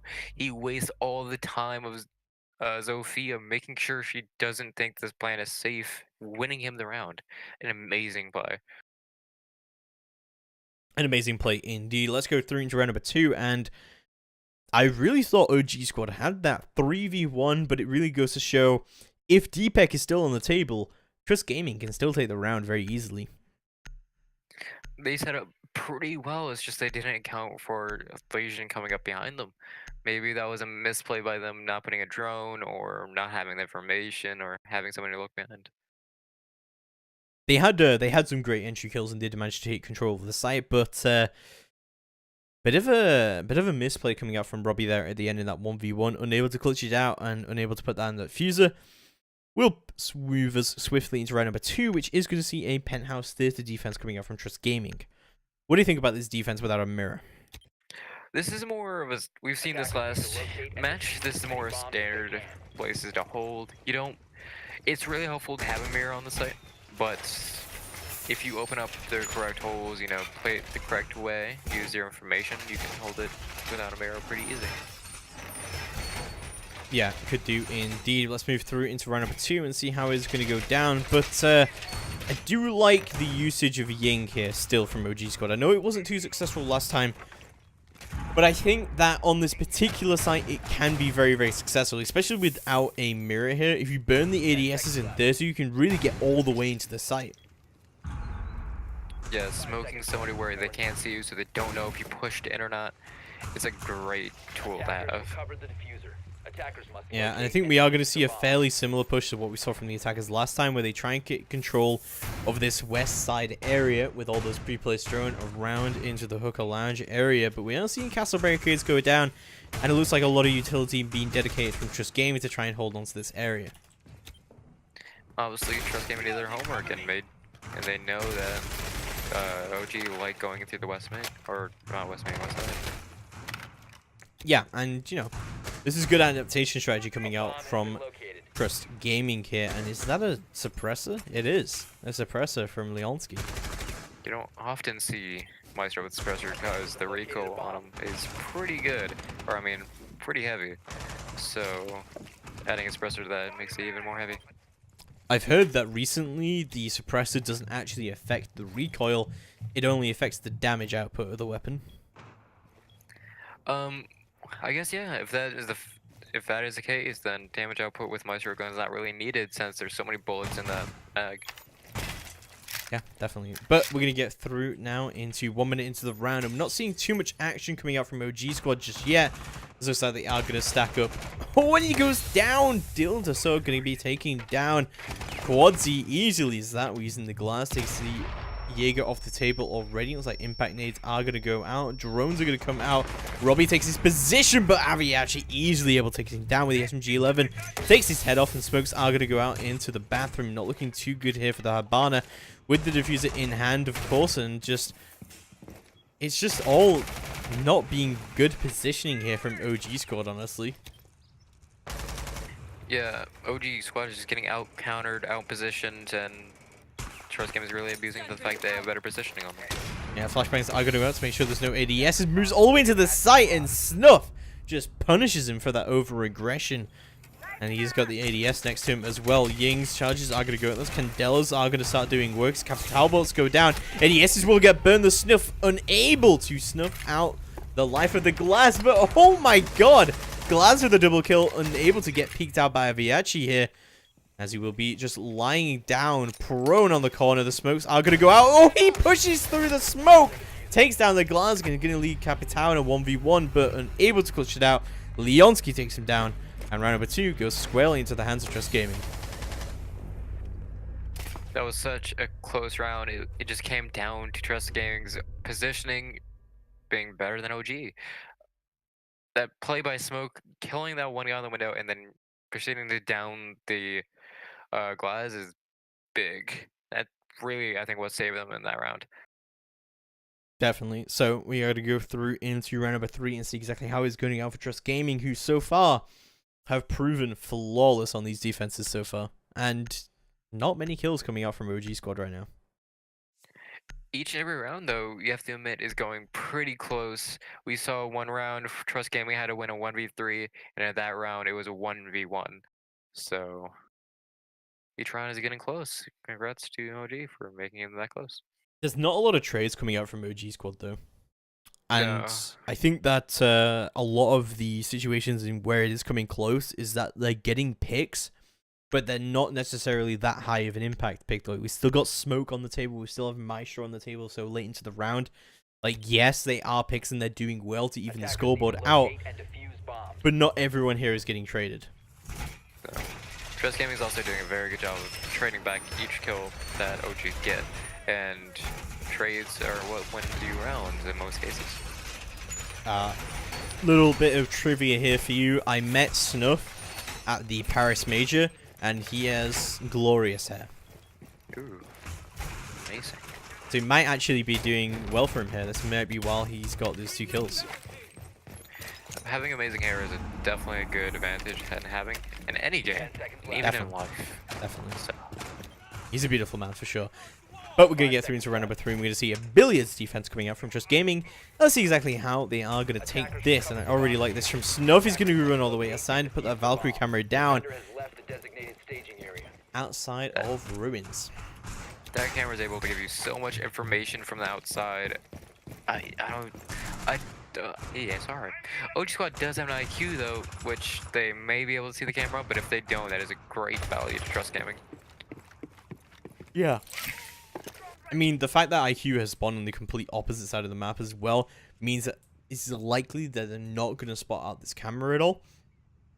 But that is in a kind of an obvious place, though. I mean, if you're peeking at it from the north angle, you're not going to be able to see it because it is being blocked from that white pole. So, Oh, yeah, that's very true. Very true. So, we'll see exactly how they get done. And, of course, that camera is all about keeping that control over the aquarium and seeing exactly where those pushes are going to come through. Quads are going to be on this solo roam through onto the theater areas. Leonsky going to be pulsing out from below and seeing exactly what is going down onto this area. Don't think they actually know he's here. This could be a very early Nitro. Quadzy is going to get the first kill all the way around. There goes Fantomia. Going to be the Nitro kill going. Oh, he steps on top of it. No! Zofia going to go down so early on. That is a disaster for OG Squad. that was such a well-placed Nitro from Leon. He knew he was going to rotate, go to the right, try to get a pick, but Leon just read him like a book. I think it was unfortunate as well for the Zofia because she would have actually avoided that nitro if she just stood where she was. But as soon as the detonation went down, it's going to be Deepek who moves through onto the white stage. He gets a double kill! Deepek is unstoppable on this roam! How do you deal with this man? You don't. You just have to pray. I just have to pray indeed. It's going to be Robbie left alone in a 1v5 clutch situation with 1 minute left on the board. Doesn't have a lot of utility on the board, but it does have a little bit of time here to work with. He will take down Deepek, so that's one of the top fraggers from Trust Gaming off the board already. He's only going to have to find 4 more kills. Just shoot him in the head. Easy as that. Point and click adventure. He will move through onto the white stairs, but Leonski will be waiting there for him. Takes him down. And Trust Gaming flawless so far on these defenses. That was just a super solid round from Trust. They honestly read OG like a book.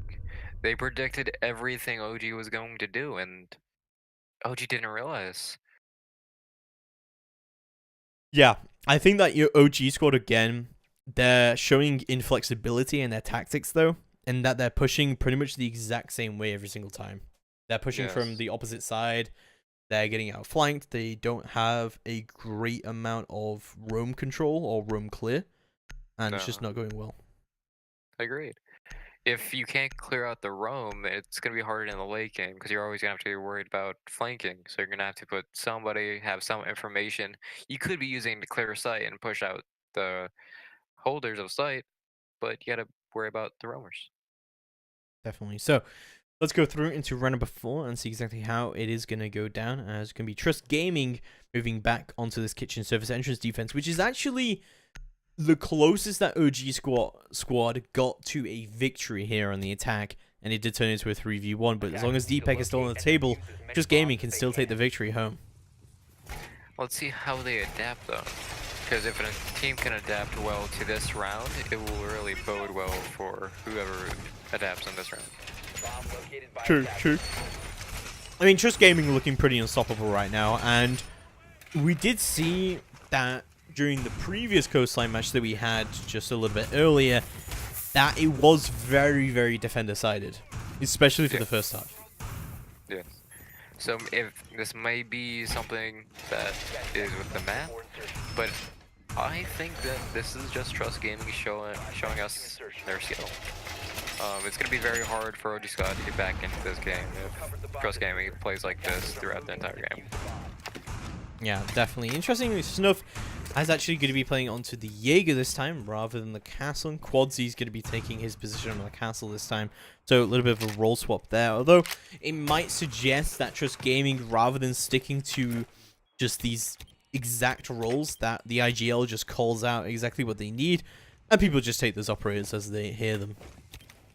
Yeah, mid-round or mid-game adaptations can win you a game. If you stay, like, doing the same thing every single round, you're going to get countered eventually. What I more mean is the flexibility in which they don't stick to these specific roles for each player, so that each player can play pretty much everything, and they just pick them as they come through. But we are going to see a fairly similar push coming up from OG Squad yet again, as they will push through onto this VIP balcony. But as you can see, again, Trust Gaming immediately contesting these entry points. Yeah, Trust Gaming is reading what OG are doing because they've done it before, and they're just countering it perfectly. Right, looking pretty good for them so far, but it looks like a nice bit of roam clear could come through shortly here, as Deepek going to be playing around into the penthouse. And it looks like all these Legion Mines go out, but Leonski and Quadsy getting kills on the table. But it's going to be refrags coming out on the board here, finally for OG Squad finding their entry here. Deepek and Leonski off the table so early on, as Robbie is going to get lit up, but it is going to be in top floor control very nicely into the hands of OG Squad, and they do still have their book on the table, so they're going to be able to open up a little bit of vertical play here. So looking pretty good for him so far to cut off these rotates as well, but it's going to need a little bit more than that from OG Squad to bring a victory here into this round. I do think they should feel happy that they did get the Goliaths and Habana, because now they don't have your Habana, you can't breach a hard wall. On this site, though, it isn't as important as others. Yeah, Quadsy is going to go down to Dewey with a nice pre-fire. Takes Quadsy off the board with a nice headshot, and going to leave it all in squarely into the hands of the Smoke and Snuff, who is going to try and snuff out some kills of himself here. Could be pushing from surface entrance with a nice angle onto the bathroom entrance here. As the smoke going to be still playing into the corner of kitchen, smoking it out as it comes down, making sure that no one can push him. 30 seconds left to go, and he's still got plenty of utility on the board to do this with. Bomb located by attackers. They have the grenades of Buck, they have the Zofia bolts, but Snuff is just killing out that Buck, taking away the grenades. Yeah, and Snuff with another kill as well, takes Nara off the board. Daweed taking smoke off the board as well. I'm going to turn it into a 1v1, all into the hands of the Capitan now as Snuff. He's just going to sit in service entrance. He doesn't even need to push. Daweed just going to be trying to plant this diffuser where he can, but again, OG squad running out of time, again losing the time on kitchen service entrance attack. And Trust Gaming, flawless still on this defense. It comes back that there's one alive, and OG squad don't feel comfortable planting that bomb. They don't feel safe. It's amazing that Trust Gaming wasted so much time of OGs, and it really paid off in the end. Definitely. So, Trust Gaming just playing so well here, but clear fear factor coming out from OG squad there, because really all Daweed had to do there is just put down those 2 Capital asphyxiation bolts to stop the rotation from Snuff, and just plant the diffuser in the corner. And that just didn't happen. We didn't see a lot of utility usage coming out from OG squad there at the end. Yeah, if OG squad used their utility a little bit better, then that round would have definitely went to Trust Game. Yeah, But they could have also used the book just still being upstairs rather than pushing straight through bathroom and just holding those rotates as they came through, because that is something that Trust Gaming definitely abused there. The Snuff was able to get that double kill and also stay alive and take cover in service entrance, where he was right below somewhere that was destructible from the ceiling. He was like right here. Yeah, he could have easily been killed. it's interesting to me though that OG squad is going basically with the same exact operator lineup. The only difference is that they have an Ash instead of a Buck. Yeah, it is interesting, but there's just, I don't even know. Trust Gaming are just dominating on these defenses so far.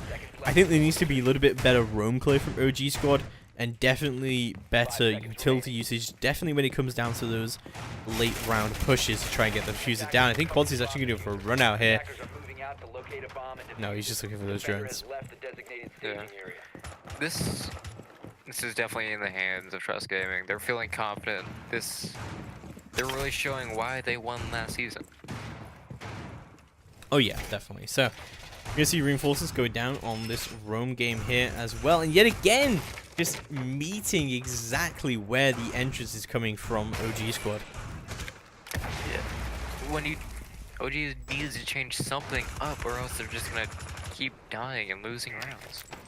Yeah, flashbangs are going to go out to make sure there are no ADSs in Aquarium. As Robbie pushes all the way through, but already getting very low. Does take Deepak off the board already.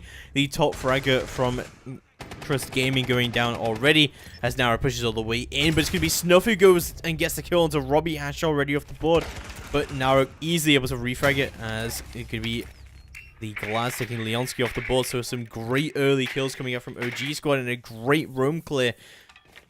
It has put it into their favor of a couple of men. That is definitely what OG wanted to do with that roam clear. They really did take that roam clear. Didn't lose much utility either. Yes, they may have lost the Ash, but they didn't use much utility using it, and that gives them so much more utility in the late game, pushing out these side players. Yeah, definitely going to be the smoke of Aviachi, going to be holding down onto Penthouse, as Snuff holds down onto Theatre, both playing fairly close together, but the luggage push is starting to come through. Snuff holding it down, goes for the pre-fires, going to be the Glass who does manage to line him up just a little bit, and pushes all the way through. It's like Habanage will start to open up onto Theatre as well. Snuff not looking too good here, and he's going to try and push out, but he's been held from both sides. Is going to retreat back onto the back of the site behind the bomb, while Smoke is actually going to go for this rotate down below. Could go for a nice little flank here through the white stairs. They're not going to hear him. Smokes are going to go out. Snuff with a Pokeball, and the flank comes through. Oh, it's devastating. It's a disaster. Snarl going to push all the way through, but it's going to be a 1v2 situation.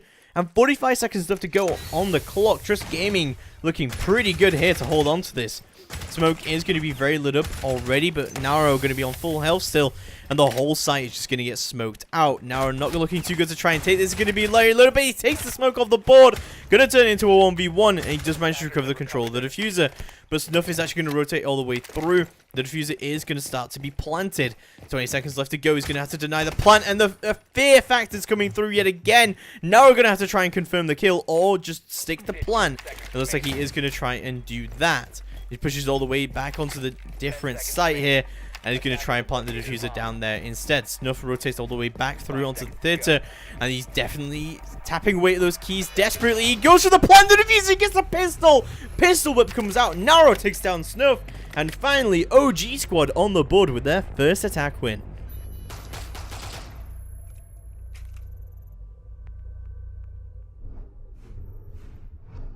What a disaster.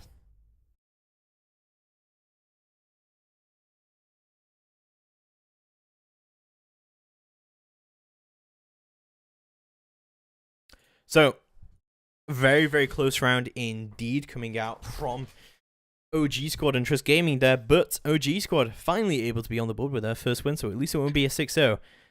Looking pretty good for them so far, as we are going to be having a little bit of a reset of the momentum here, as OG Squad are going to move through onto the defense, and they're going to choose Penthouse Theater as their first defense.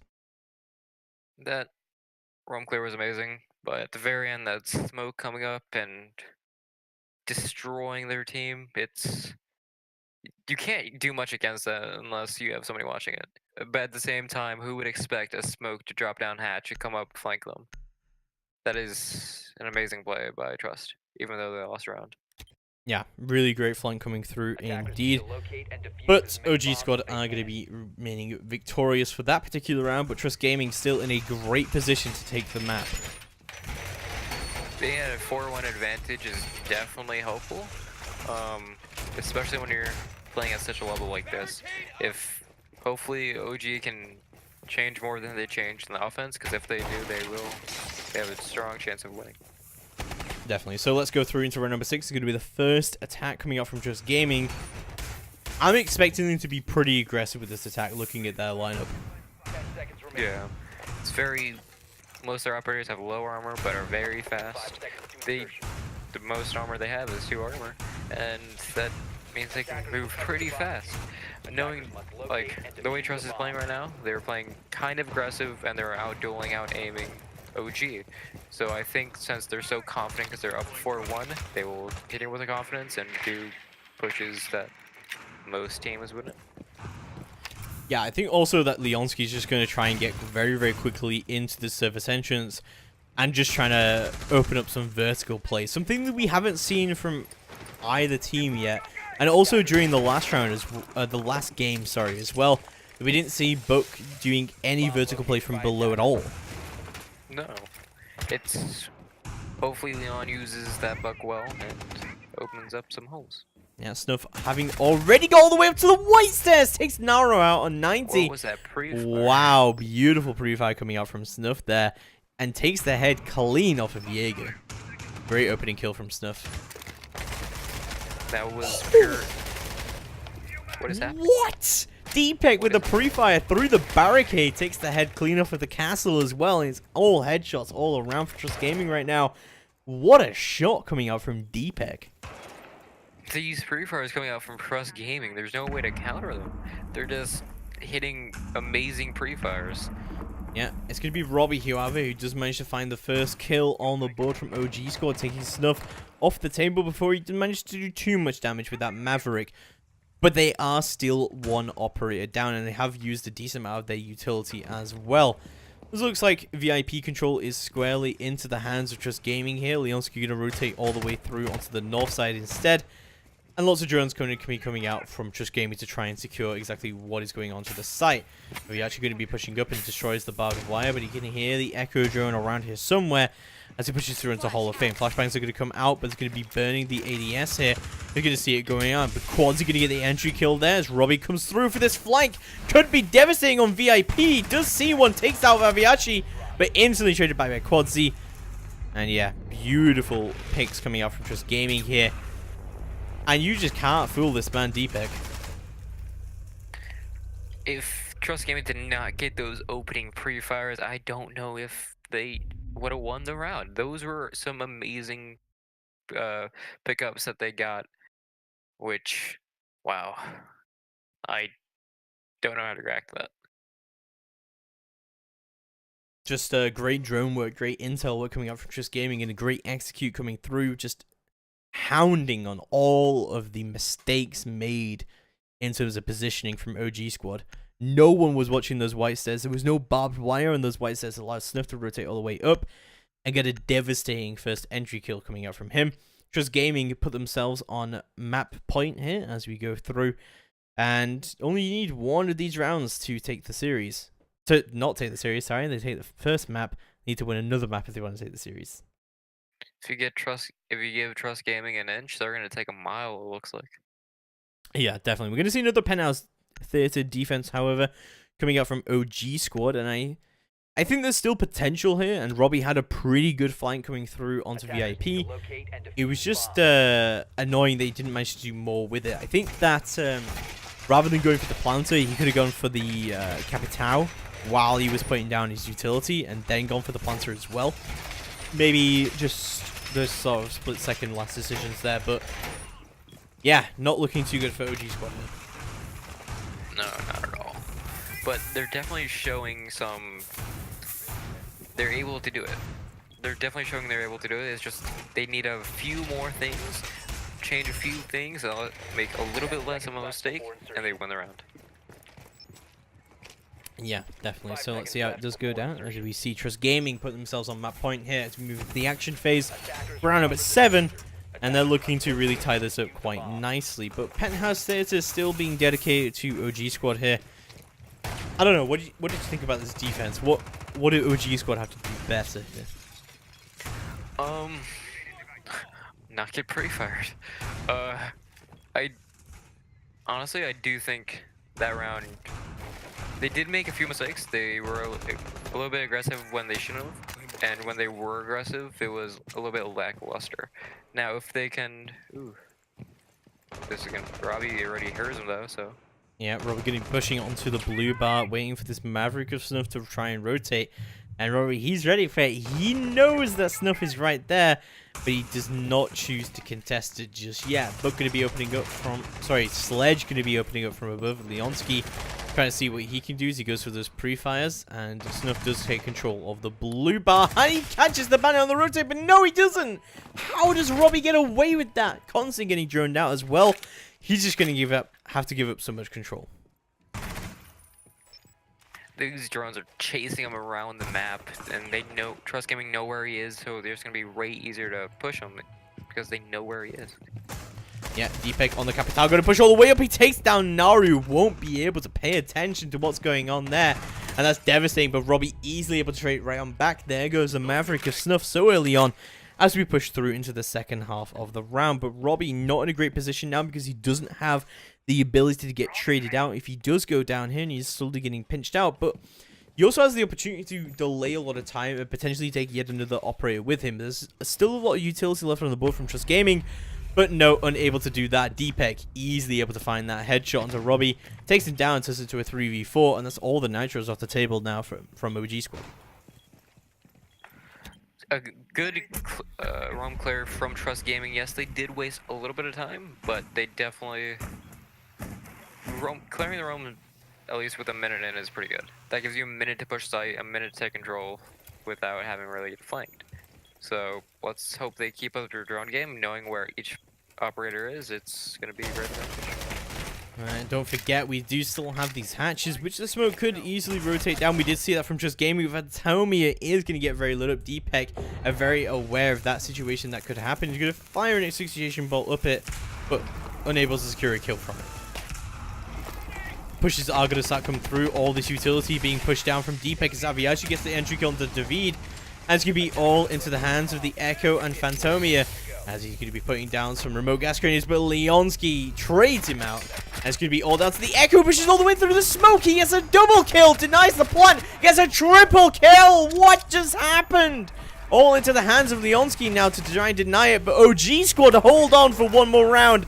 And what a beautiful clutch from the Echo. Trust Gaming dropped off with their roam clear or droning, and they did not know that the Echo was there. If they knew the Echo was there, then they would have killed him. That was amazing clutch by the Echo.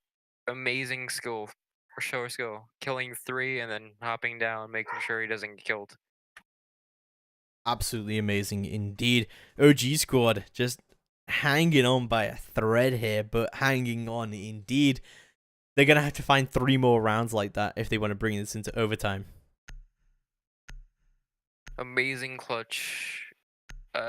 It's hard to rely on that. You don't want a clutch situation to happen every single round, though, because eventually a clutch situation is just not going to go through. True, but you know, how did we get there? How did that happen? OG squad just had such a nice roam presence, but Just Gaming just eliminated it so quickly. I think OG squad are peeking angles that they really don't need to peek. They're being aggressive when they really don't have to.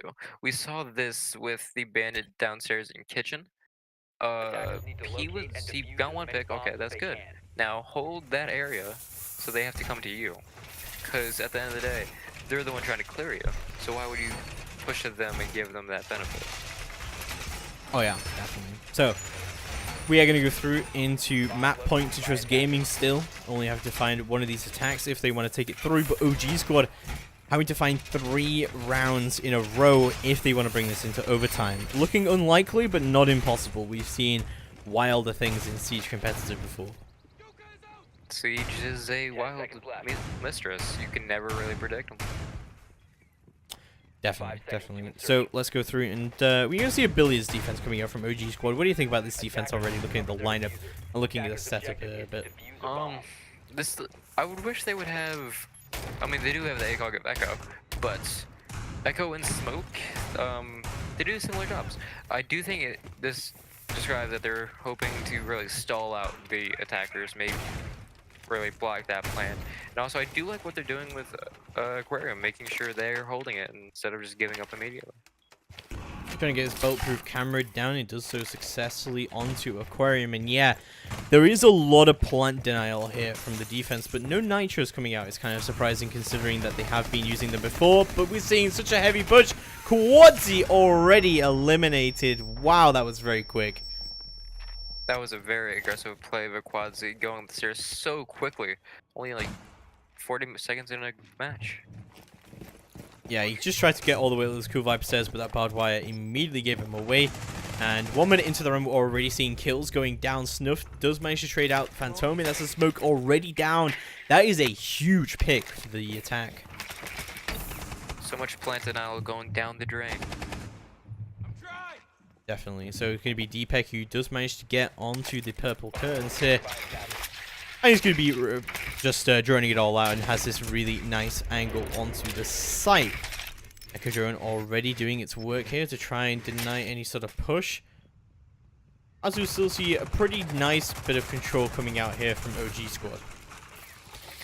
OG Squad still control most of the map, even though it's this late in the game. If Trust Gaming want to win this round, they're going to have to choose where they want to come in and choose it fast. And Leonsky is going to get peeked out by Naro. It's going to be Capital Balls that are going to go down from Deepak to signal the plant that's going to go down from Aviachi, but no plant denial coming out just yet. And yet the plant does go down. Whoa, that's devastating. Snuff takes down the Echo.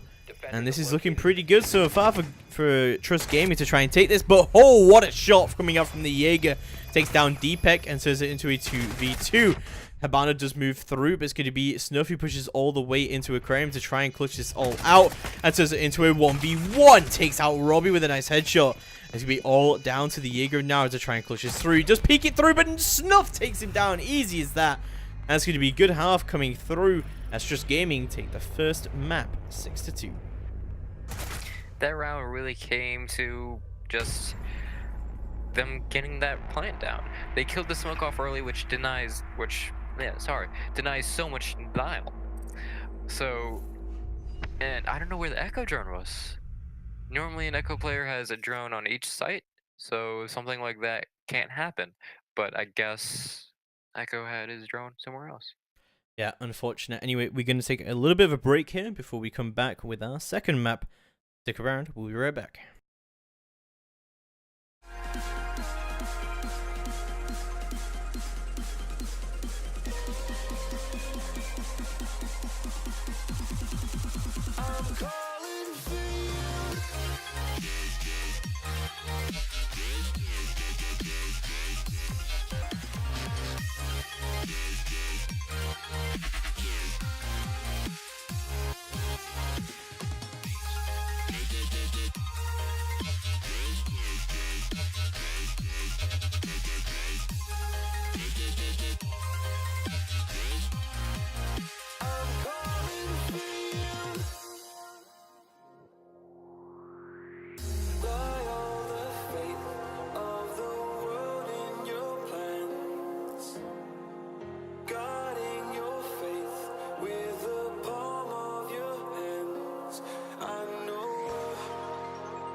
It's the unknown.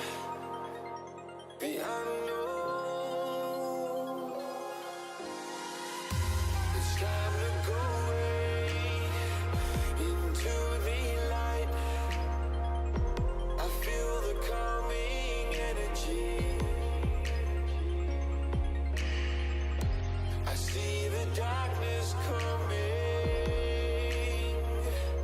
and I'm calling you to help me set me free. I'm calling for you.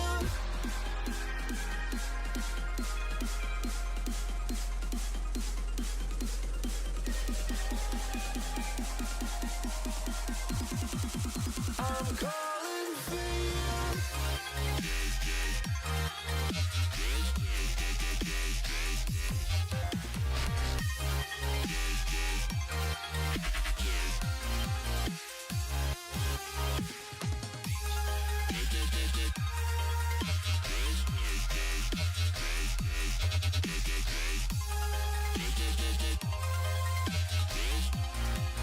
I'm calling for you.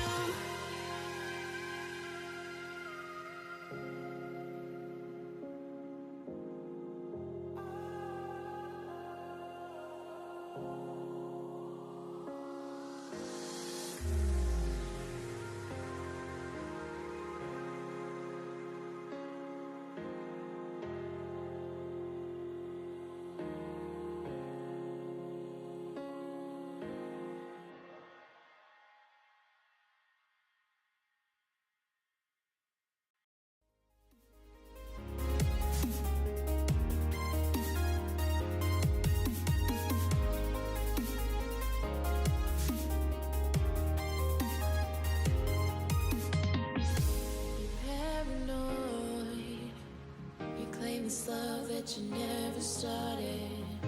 You once destroyed a broken heart that was already shattered. Holding on to what we have, you take us to the edge and back. Holding on to what we have, you take us to the edge and back.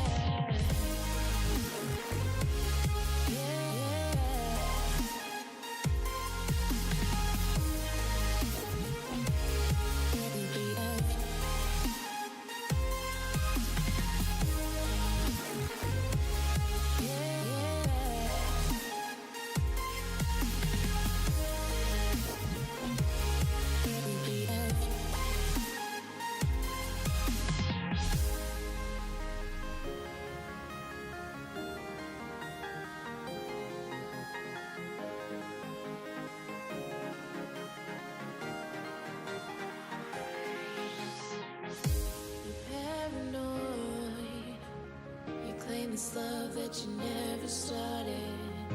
You once destroyed a broken heart that was already shattered. Holding on to what we have, you take us to the edge and back. Holding on to what we have, you take us to the edge and back.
Alrighty then, ladies and gentlemen, hello and welcome back to Playday number 1 of the ESL Benelux Winter League.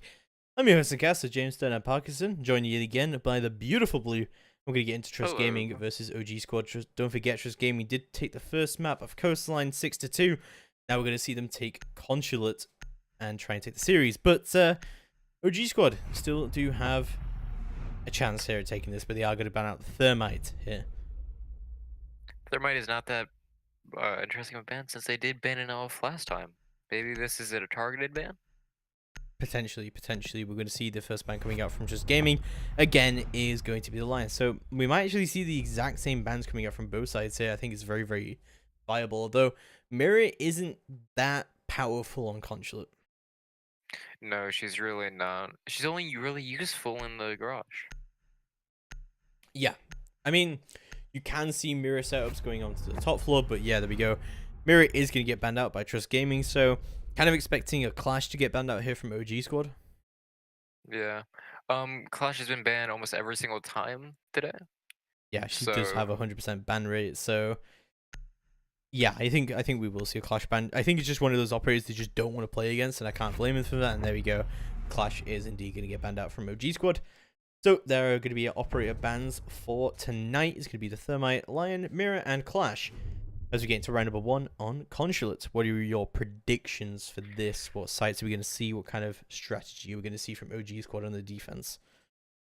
My prediction is that they're going to be going upstairs, basement, and then maybe to the lobby.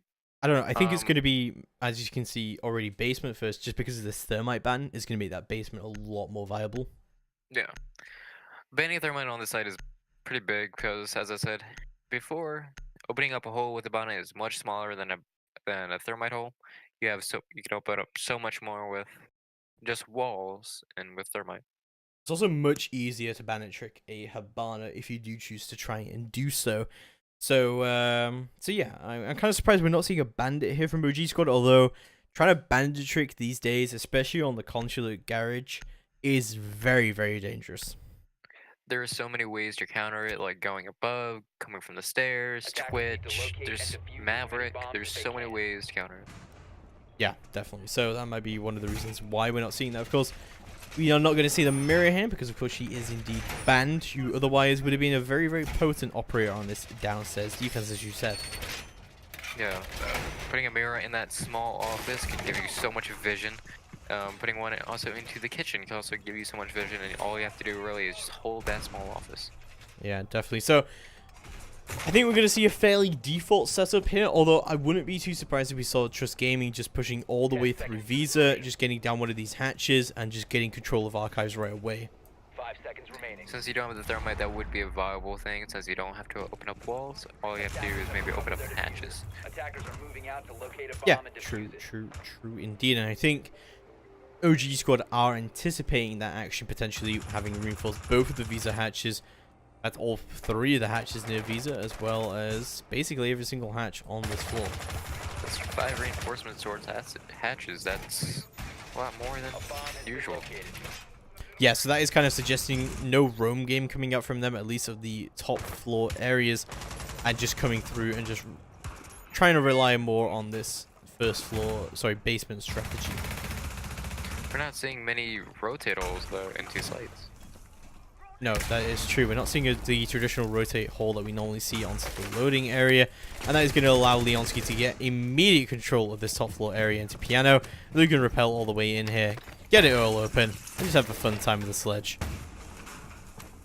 This is as a sledge as you want to do. This is where he's strong. He has nades, he has sledgehammers. He can just sit up here all day making holes, having fun.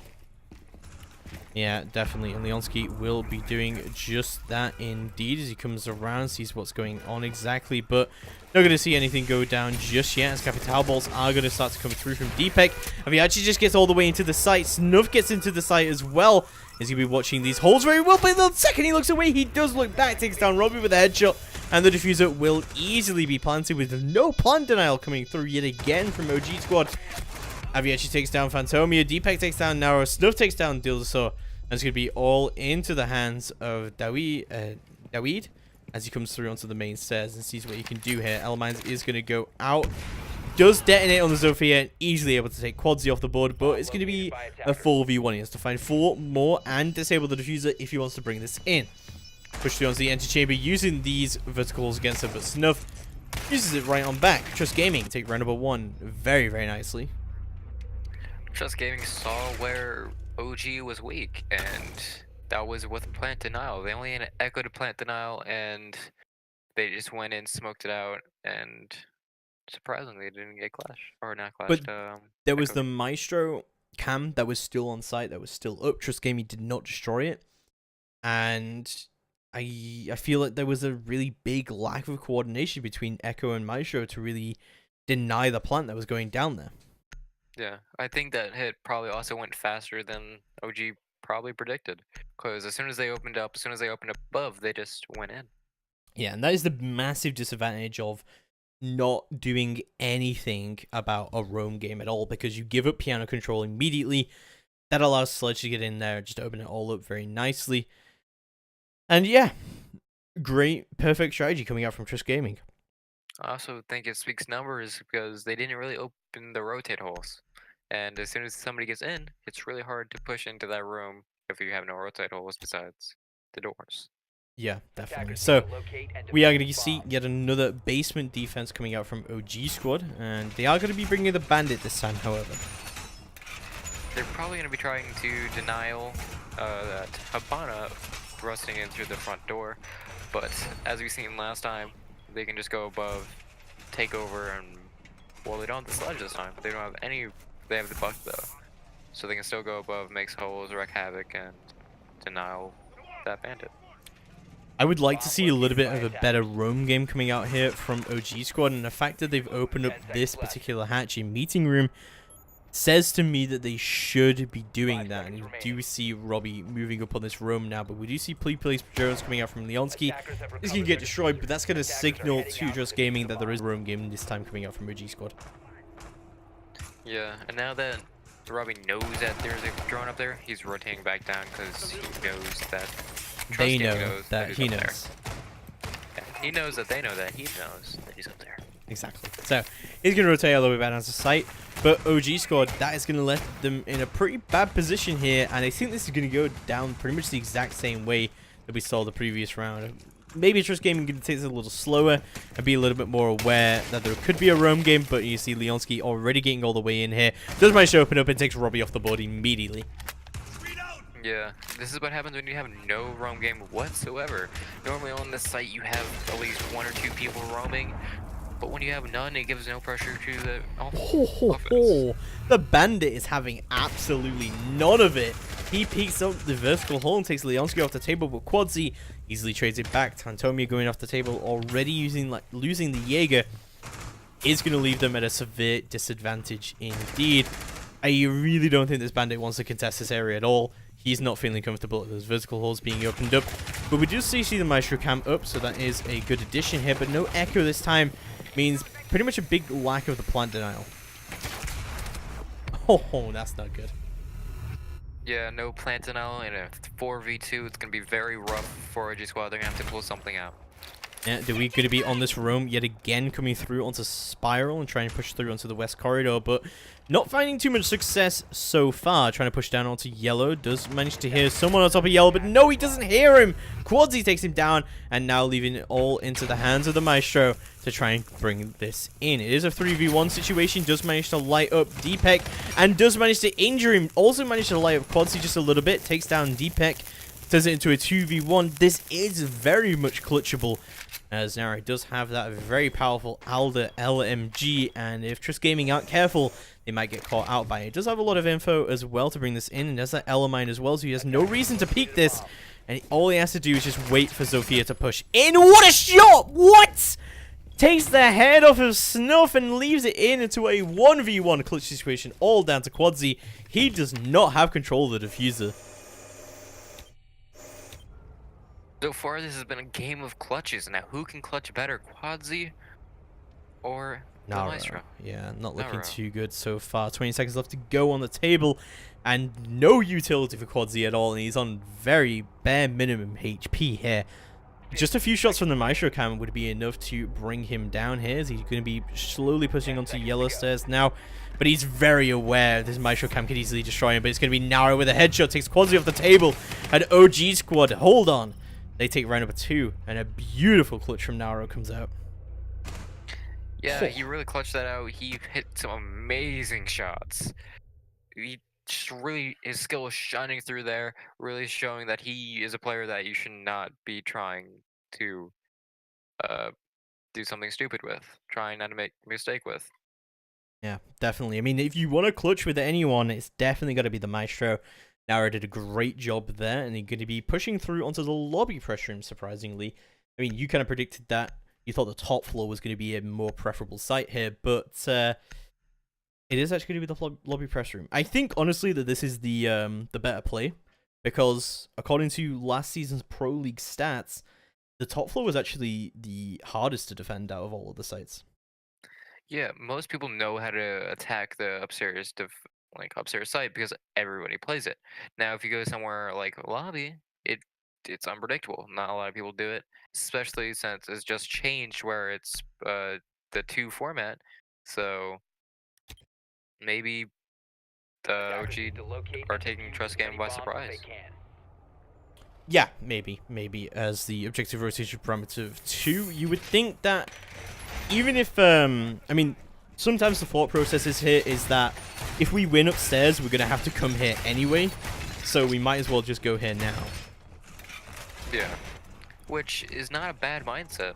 If they win this, it will speak numbers and they will show that Trust Gaming that they're not as good as they think they are. Yeah, definitely. So we are gonna go through into round number 3 and see exactly how it's gonna be held. But this defense has a lot in similarity with a console defense because it is very much top heavy. There is a lot of vertical play to be brought in. Attackers recovered the bomb diffuser. Yeah, when we see Buck coming out from Trust Gaming, so we know that as soon as they find out where the site is, they're probably gonna think, oh, let's go ahead and go above, but then they're gonna encounter 3-man roam from OG Squad. And it looks like Leonski's actually going to make his way through the garage, actually, from below. And just not want to contest that top floor area at all. Got going to be... Sorry, Trust Gaming are going to be droning in all the way from the bottom floor. Leonski making his way onto the yellow stairs. And lots of drones coming out here from Trust Gaming. Indeed, Maestro going to be caught out here just a little bit, putting down that very late barbed wire onto the top of yellow. That was a very close call from Maestro. I don't think that Maestro knew Buck was there whatsoever, and it was lucky for Maestro that Buck was on his camera. Yeah, Quadzy going to be moving through into the locker hallway, up spiral stairs, and we're seeing a bottom floor take here from Trust Gaming. You don't normally see this coming out from a lobby take. You normally see this top floor area being contested immediately. But I do like this strategy, honestly. I think that it has a lot of potential for a flank here to try and catch out OG Squad on maybe an angle they're not expecting. Oh no, I'm pretty sure that missed. Yeah, no, it did. He's not going to take out that Maestro cam. That's a great deal of information that Trust Gaming failed to destroy, and OG Squad better be glad that they placed it there. And that's both of Quadzy's, both of his impact nades off the board as well. So that's a lot of utility wasted. Yeah. I do like this push though from Trust Gaming. I do think though it's been called out and it's been seen and thought of by OG since it is so into the round. Yeah, Echo is going to take Deepak off the table, but he just put his utility down, but it's not going to matter because the diffuser is now down inside of the site. Snuff going to be trying to recover this round now, pushing it all the way through and go for those pre-fires, but not finding a kill just yet. Naro takes Quadzy off the table. I'm going to leave it into a 2v5 situation. Not looking good here for Trust Gaming whatsoever. As Snuff rotates into yellow says, not seeing what he can really push through here at all. And there the Echo drone is going to spot him out. Great use of the Echo utility here coming out from OG Squad. As not looking too good here for Snuff, as he's all alone on the yellow stairs. Leonski does push into the site, however, it takes down Phantomia. And it's going to be a 2v4 now. Leonski trying desperately to try and recover this diffuser, but he's going to have to fight through thick and thin all of the defenders on the site here. And he also has that Maestro cam on the wall there to deal with. The Echo drone is going to spot him out, however, is going to hit him with that Yokai blast. As Leonski going to be trying to push through into the lobby. 15 seconds left to go. He's not in a good situation at all. Pushes all the way through, but no. Echo will take him down. Snuff goes down to Naro. And OG Squad take round number 3 and finally move themselves onto an advantage. What a defense from OG Squad. They knew exactly what Trust Gaming was going to do, and Trust Gaming just couldn't counter it. They did everything that they should have, OG Squad. They countered it, they put the echoes, they had the information, the Maestro, everything was going in their favor. Yeah, definitely very well done indeed. Let's go through into round number 4 and see exactly how it is going to go down. But so far, OG squad doing very, very well on this defense. But again, it could just be a defender-sided map with the way that the operator bans have gone. And I think that's fair to say, especially with Mirror off the table. I don't think it's really going to be affecting too much here. As we said, Mirror isn't really that amazing on this particular map. I mean, there are strategies for Mirror, and she's always very useful. But she's not essential to Consulate. Yeah, honestly, Mira is right. You're not very essential on this map. There's not many places where you could place a Mira that is super beneficial besides maybe in Garage, which they already won with. Attackers need to So locate and upstairs defuse though, bombs. I do like this lineup. Oftentimes people play on the windows, so taking some Legion, some Smoke, and Maestro, this should deny the windows a little bit better than it can handle. Located by attackers. Let's see how they play it though. I do always love the Legion window strategy here from Legion players on Consulate, where they normally put the Legion mines just in the windows. So if you try and repel, you do actually hit them as you go past it. So then you have to get all the way off your repel if you want to take the Legion mine out. Yeah. I'm not the biggest fan of that hole in the closet though. Because on such a map with so many windows that you can have to hold, you can't really place somebody in that site, you know? Because if you put somebody in that closet, they're just going to be shot from the windows or from above or through that hatch. So that really eliminates a lot of the positions you could play in A. Well, I think most of the time that most teams will choose to open up yellow stairs anyway, and will normally open up the hatch as well. And they normally don't really play in console at all, because you can't even plant in this area at all. So what is the point in trying to hold this down rather than just hold it down from connector? Of course, this reinforcement is going to deny the rotation through here. There's a rotation on the right side. I think they maybe should think about opening up the left side so you can see a little bit more vision opening up on the windows. But we do see the Maestro actually playing in A. Yeah, Or is that B? This is very interesting indeed. It's kind of Yeah, interesting also- that Maestro playing such an aggressive position. Yeah, especially since Blackbeard may just open up the window and get a free kill since he's in a very vulnerable situation. Yeah, Aviachi is going to be able to open that up. It's going to be Robbie who gets the first kill of the round. There goes Quadzy. That's going to be a 5v4 already. The Zofia off the table. That is a beautiful first pick coming out. Robbie took a lot of damage there, but it's better than being dead. He has the kill, he got away, and now he can give an extra bullet to his teammates. Give some more fire. Yeah, Diffuser is going to be dropped and traded into the hands of Deepek, who's looking to rotate around onto this west side and put some stuff down and try and rotate and just try and get the plant down. And this is mainly tends to be what Trust Gaming like to do. They like to go and play very objective heavy. They're going to be droning this out and just pushing all the way through, but his shield's getting very heavily hit here. It looks like the Maestro is going to be pushing all the way up onto these windows to see what he can do here. And he is going to expect it. And he takes the black bit off the board already. But Deepek with a double kill takes 2 headshots on the table. And that's a beautiful bit of entry coming out from Deepek yet again. Leonsky takes Robbie off the table. And this is looking beautiful. Just Gaming to try and secure this. And all this utility coming down as well. But Deepek very lit up from it. He goes down. And the diffuser goes down with him. Snuff pushes up onto yellow stairs.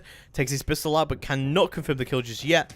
Leonsky picks up the diffuser and tries to do what Deepek could not. Now we're going to be playing onto the top of the yellow stairs as Deweed going to be playing right next to the console. But he's going to catch him on the take. As Leonsky goes down, Snuff left alone, but he does manage to take Naur off the table. Going to be leaving Deweed in a 1v1 situation. As Naur tries to just rotate around and just trying to access this drone. But no, Deweed sees what Snuff is going to try and do here. Takes him down easy as that. And OG squad to take round number 3. Not looking too good of Trust Gaming. No, Sorry, round from number that 4. attack, it didn't really seem that Trust Gaming knew what they were doing. They didn't have a really consolidated push. They were wasting a little bit of time. They think they need to drone a little bit more and do a better job of really consolidating their push. Yeah, I don't know. I think that there was an idea of what Trust Gaming wanted to do. It was just a failure of getting that entry when they really needed it to, and the Blackbeard failing on his job to eliminate the Maestro. That is also a very big deal. As a Blackbeard, you should be peeking those angles, and you should be killing those players. Yeah, So definitely. So it's going to be OG Squad who move through onto their final defense here, but looking really nice for them so far. They've managed to hold down the line against who Trust Gaming were just dominating last map, sorry. yeah, where was this OG squad last game or last match? I think it was more just Attackers need to locate and defuse that bombs. this is just their map, right? They are much more familiar with it. They're doing so much better here. They have a much better idea of how to hold onto these sites. And also the thermite ban is working so much better for them here. By attackers. It does look like OG Squad have practiced this map a decent amount, and they know how to play it, and they know where people do, where they come from. So Yeah, definitely. So let's see how it goes down. As Trust Gaming move through onto their final attack. Not looking too good for them so far on this particular map. Despite their best efforts, Narrow going an incredible 8 for 1 right now. He's having the game of his life.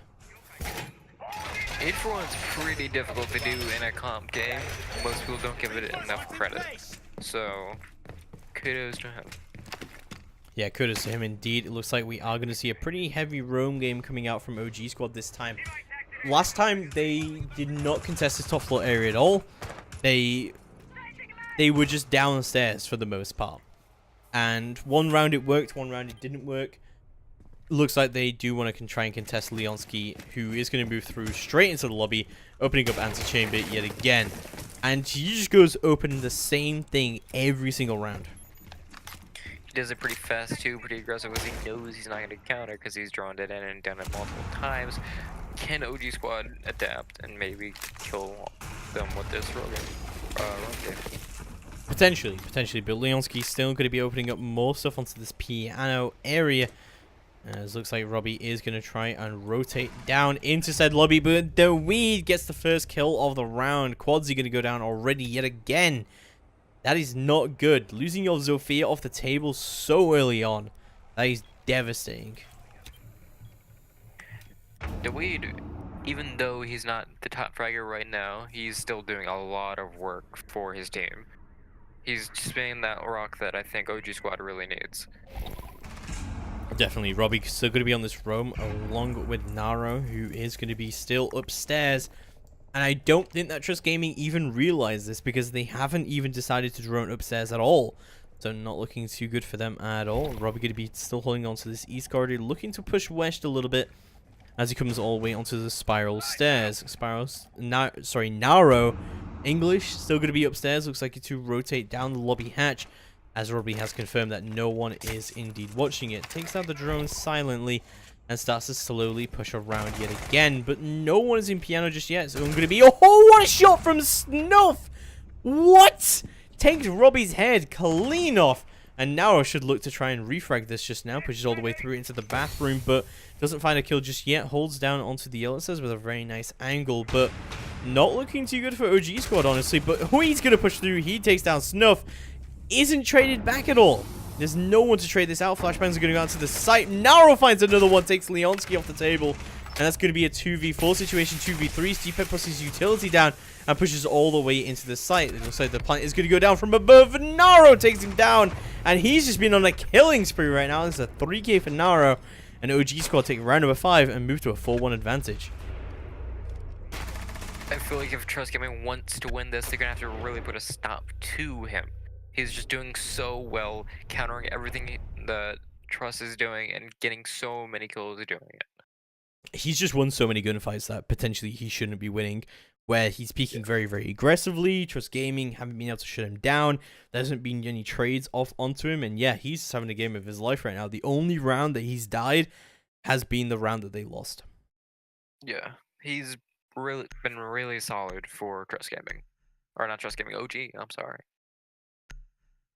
Yeah, really solid against Trust Gaming for sure. As we move into round number 6, I'm going to see Trust Gaming are going to go downstairs in the cafeteria garage. But this is a bit of a reset of the momentum now. We might see the pendulum swing the other way.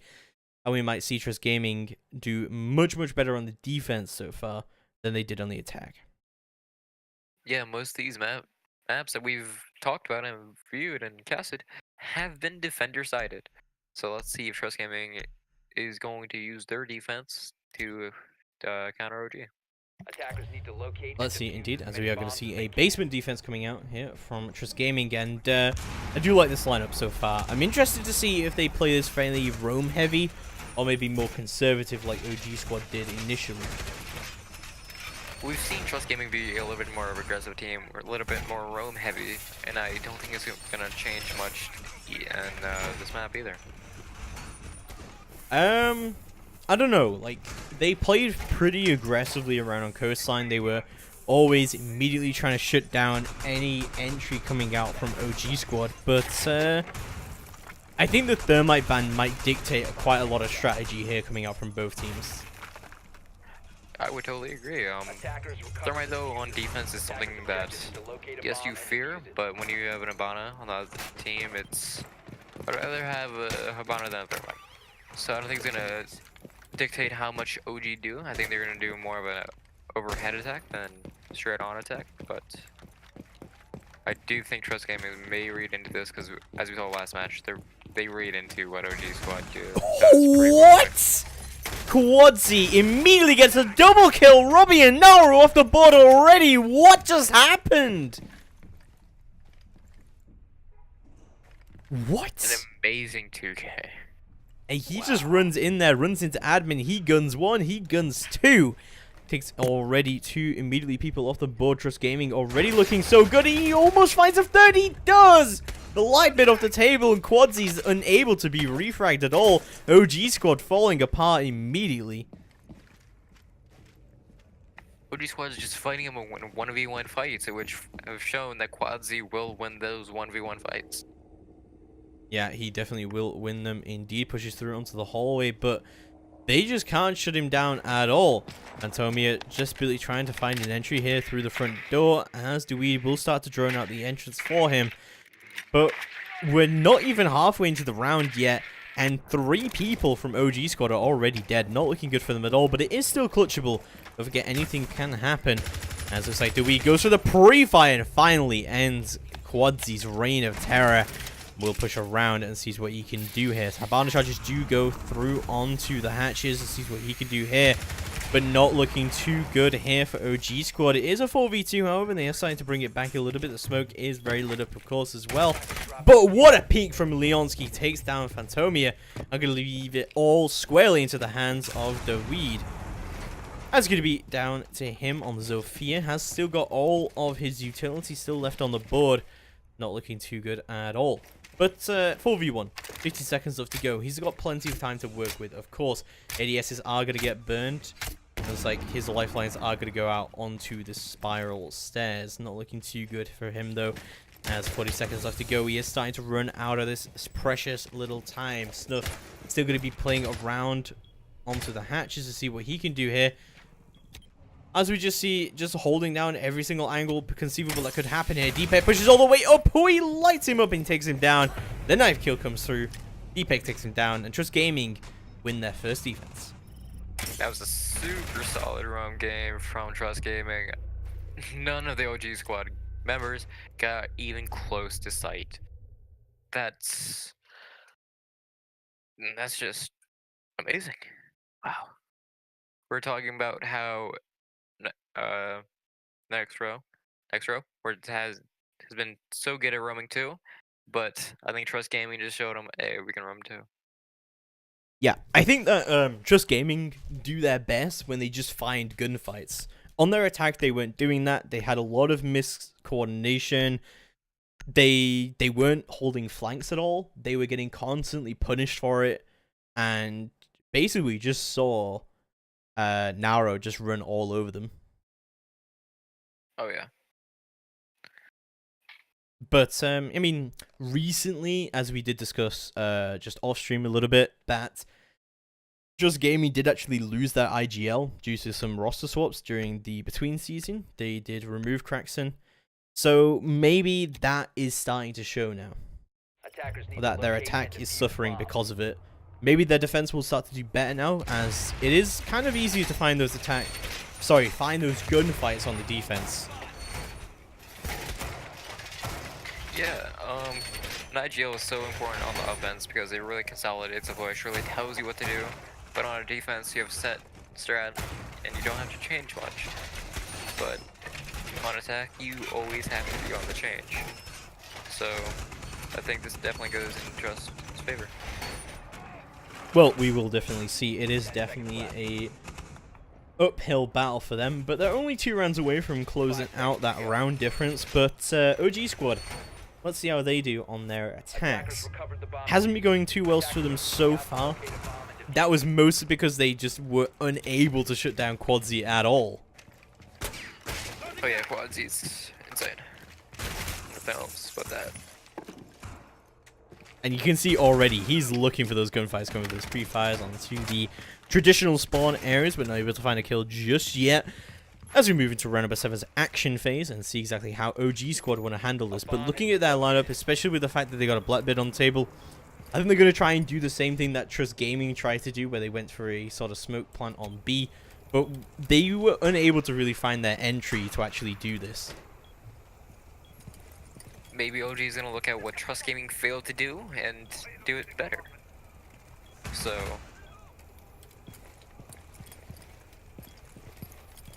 Yeah, could be indeed. 1 minute into the round, not finding any entries just yet, but just patiently waiting for something to happen. But Just Gaming, just patiently also waiting for something to happen here. They have no reason to peek anything. I say you repeat Snuff, you have no reason to peek this Blackbeard right now, as splashbangs are going to come through onto yellow stairs, and frag grenades are also going to come out. But Deepek still off the better for this. Snuff still trying to peek it out, trying to find a kill where he can.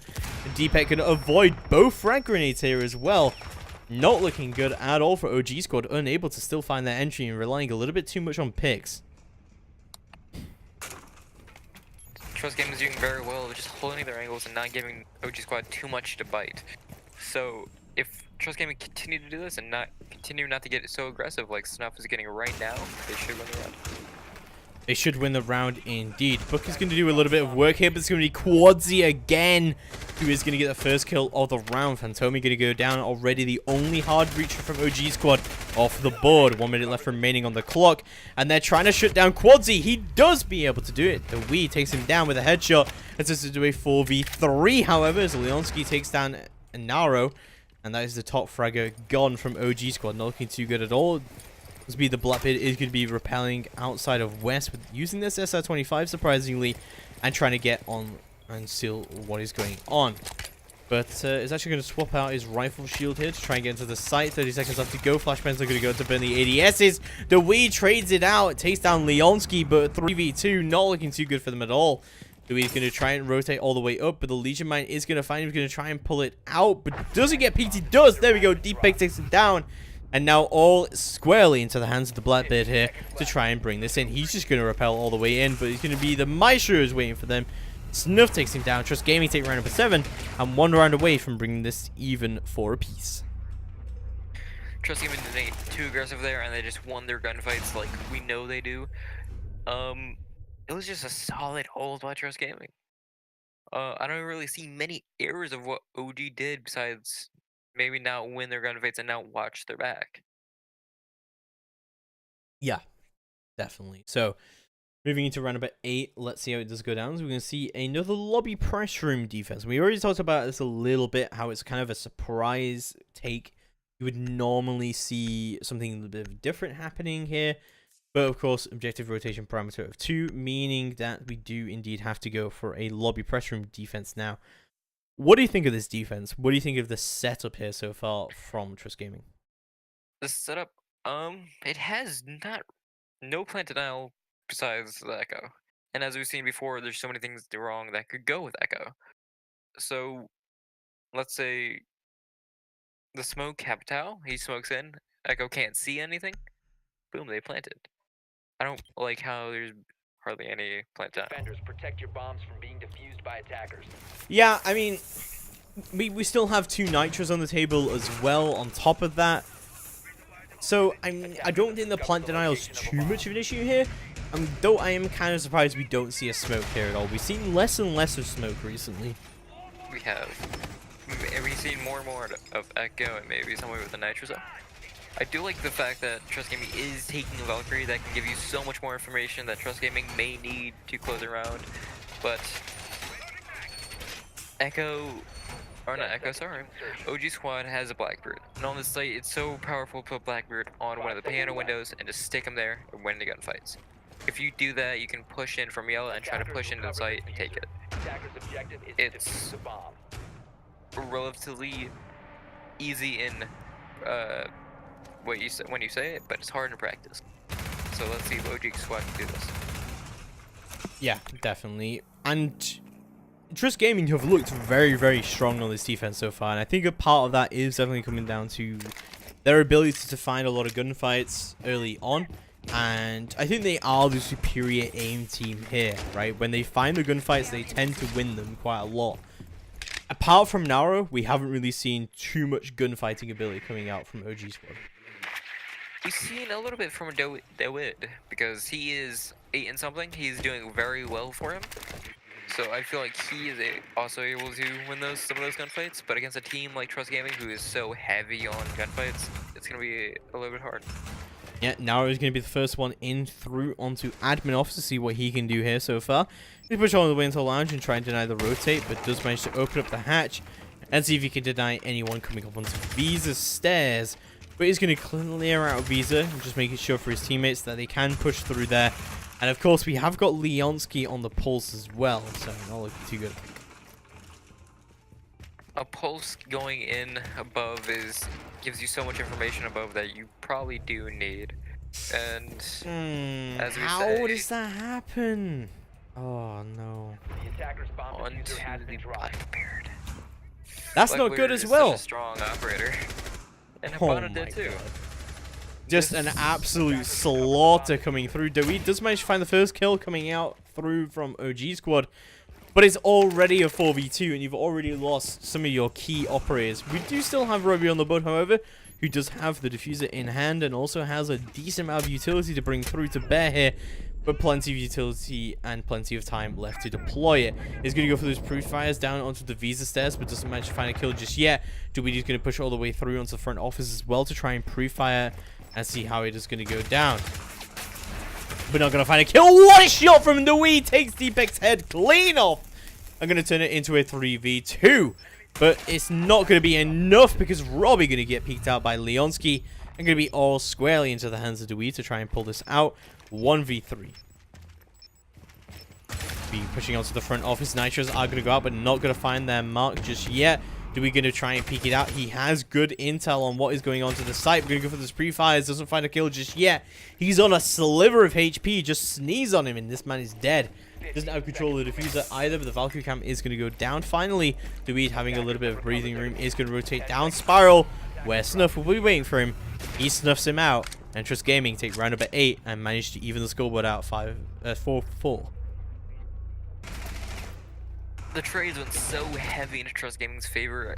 I don't think OG Squad really had a chance if they didn't get those trades, and Trust Gaming is just hitting their shots and getting the trades and winning their fights and winning their rounds.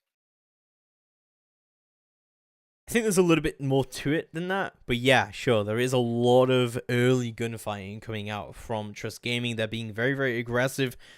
And again, what we saw from them during the first map, every single time that OG Squad are trying to make an entry, Trust Gaming's right on it. I definitely think Trust Gaming did their research on OG, because they just counter almost everything they do. And it's so hard to make those mid-game or mid-round adjustments when you don't know that they know what you're doing. So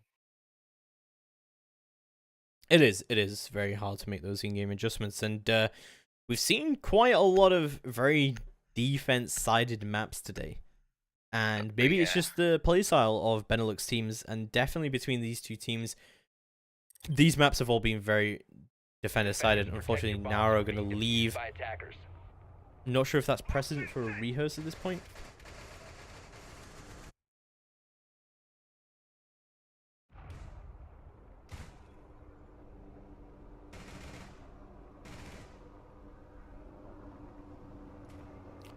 Okay, we are gonna have a rehearse here, so we'll be back in just a few moments.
Hard to keep a straight face when I'm burning like fire, and you walk all the sides.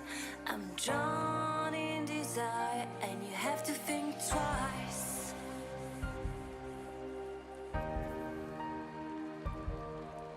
It's hard to keep smiling when I try to set things straight.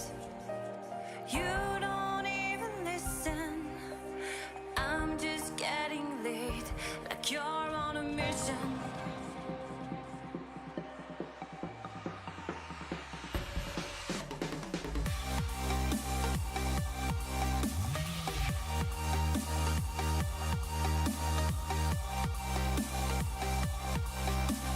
Drawn in desire, and you have to think twice. You make me weak. You're the one I see, and I hate that I love you. I hate that I love you. If I could, and I would, carve out your heart, carve out your heart. And I reincarnate it. And I reincarnate it. It's hard to keep smiling when you're closing every door. I'm trying to open. I tell you love you more, and you say it's broken.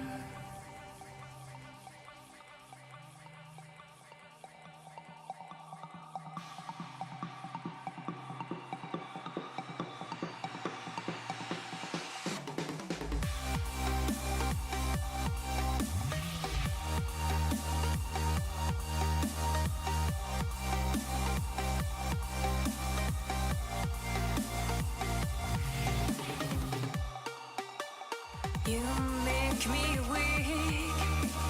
You're the one I seek, and I hate that I love you. I hate that I love you. If I could, and I would, carve out your heart, carve out your heart. And I reincarnate it. And I reincarnate it. It's hard to keep smiling when you're closing every door. I'm trying to open. I tell you love you more, and you say it's broken.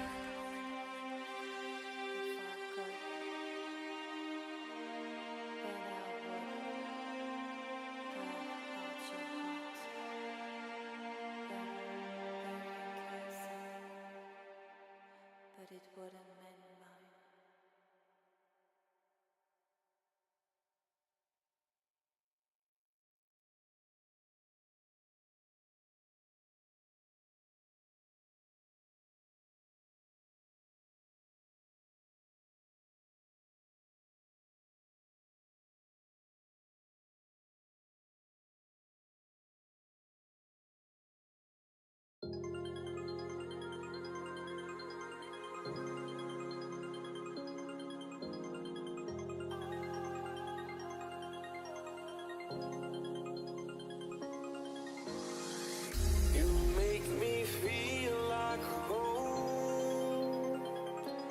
turn around, I feel the breeze over me.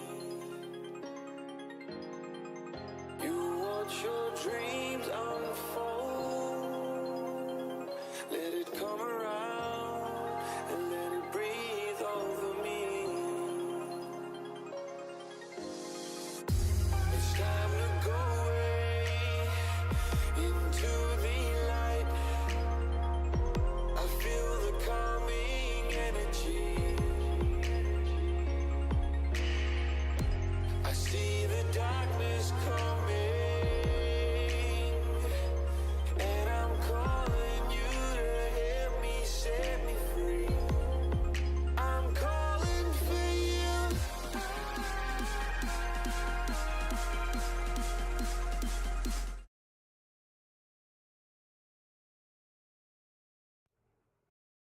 Alrighty then, let's move through now into round number 9. We are back into this Trust Gaming versus OG squad. I'm your Cassie yet again, James Turner Parkinson, and joining me once again is the beautiful Blue. Hello. I'm wondering, since this rehost happened, will this take the wind out of Trust Gaming sails? Maybe. But, I mean, rehost can be a little bit of a momentum killer. So let's see how it does go now as we move into round number 9. But Trust Gaming so far have been flawless on their defense. Attack. Defense. Yeah, no. Oh yeah, you're right. I'm sorry. Trust Gaming has been flawless on their defense, and I like this lineup. I love the Maestro, as you know. Band-Aiding and Legion. I do think they're gonna have a heavy roam game since they do play Attackers need to locate defense a and little bit defuse more bombs. aggressive because they love those 1v1 gunfights, and Bomb they located can by get them at attackers. when they roam. So Yeah, I mean, the last time that we saw this defense of the basement, right, we just saw Quadzy just run all the way up to the top floor and just kill 3 people immediately. So there is a lot to be said about how aggressive Trust Gaming are. We definitely saw that from the last map as well. Every single time that we saw an attack come out on Coastline from OG Squad, any kind of entry they were trying to make, Trust Gaming were immediately there with pretty much all of their roamers. yeah, Trust Gaming is so good at the defense and so good at roaming, and it's really hard for OG Squad to, roam clear when, Trust Gaming is just one-tapping them, pre-firing them, and getting so many amazing kills. Yeah, Quadzy going to be pretty aggressive on this roam at the moment. No one around to refrag him, but sometimes this man just does not need refragging because he just kills everyone. He's a one-man army. He is indeed. He's done pretty well so far. Let's see if he can continue that trend as those drones will start to come out from OG Squad to see what they can do here. But honestly, not looking too good for them so far on the attack. They're going to have to try and find a very hard round indeed. Yeah, and also like how, there's a bunch of roamers actually, 3 of them, instead of what OG was doing with just, at the very beginning at least, with almost all on site. Well, as we talk about roamers, already 1 off the board. Naro going to be able to find that nice wall bang straight there onto Quadzy on the Vigil. So going to be already 1 of the roamers off the board, unable to be traded out as well. That is the disadvantage of playing a roamer on his own. He's going to go down, and no one is there to trade him right on back. Leonski going to return back down to the site. And Snuff, still on the roam, however, is going to be in the bathroom, so he's going to be easily able to rotate if he needs to. Now OG Squad has drawn them those, so they know he's there, and they know where to pressure him from. They're going to consolidate a push and try to push him out of this bathroom. Because you can't exactly move on with your attack as long as somebody's in the bathroom. Yeah, no, you definitely can't. He is going to get pushed out, and yeah, Snuff is going to recognize that you cannot hold on to that area. And he's going to rotate right on out. Deepek, however, is going to return to the room, moving up onto the Visa stairs as Leonski finds the first kill of the round. Already Naro out of it. That's Maverick down so early on. And Deepek having a pretty successful time rotating all the way back up onto this roam. How has he managed to do this? No one on this flank watch whatsoever. Oh, he goes successfully, takes down Phantomia, and that's already the Habana of the ball, so both the hard breaches down already.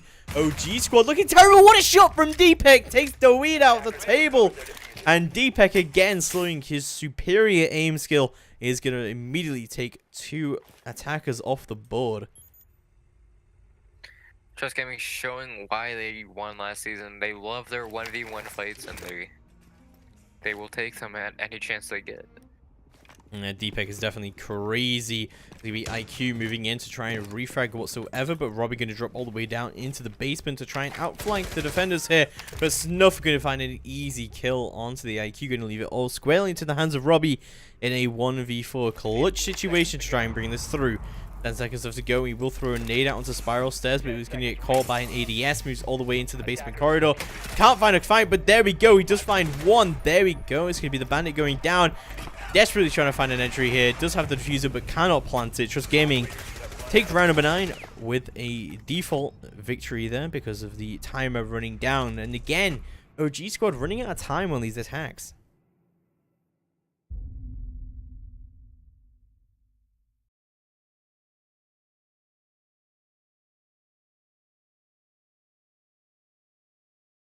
What happened there, Blue?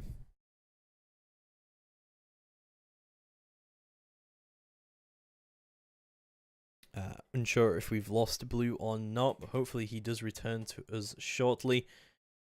We are going to get through now into round number 10. Surprisingly, Trust Gaming 1 round away from taking the series 2-0, but OG squad only have to find 1 round here to bring this overtime. Thoughts, Blue? I do think Trust Gaming won that round because they do what they do and they win their 1v1 fights. You saw Deepek go upstairs and get 2 amazing flank kills, and OG Squad really didn't know how to handle that. No, they definitely didn't. So we're going to get through now into round number 10 and see exactly how it's going to go down as we see a lobby defense coming up from Trust Gaming. And Trust Gaming have been flawless on these defenses so far, and I think a lot of it is coming down to the aggression coming out from Quadzy and definitely in that last round from Deepek. Yeah, no, every round that they roam on, they show how they love those roam games and they can win those 1v1s. If OG want to win this, they're gonna have to find some answer to that. Trading is the aim of the game here, definitely for OG squad. They found a great entry kill onto Quadzy last time here, but they just didn't manage to capitalize it. And one of the big things from that as well was there was no flank watch whatsoever. They had no control over those Visa stairs, and Deepek came through for a devastating roam.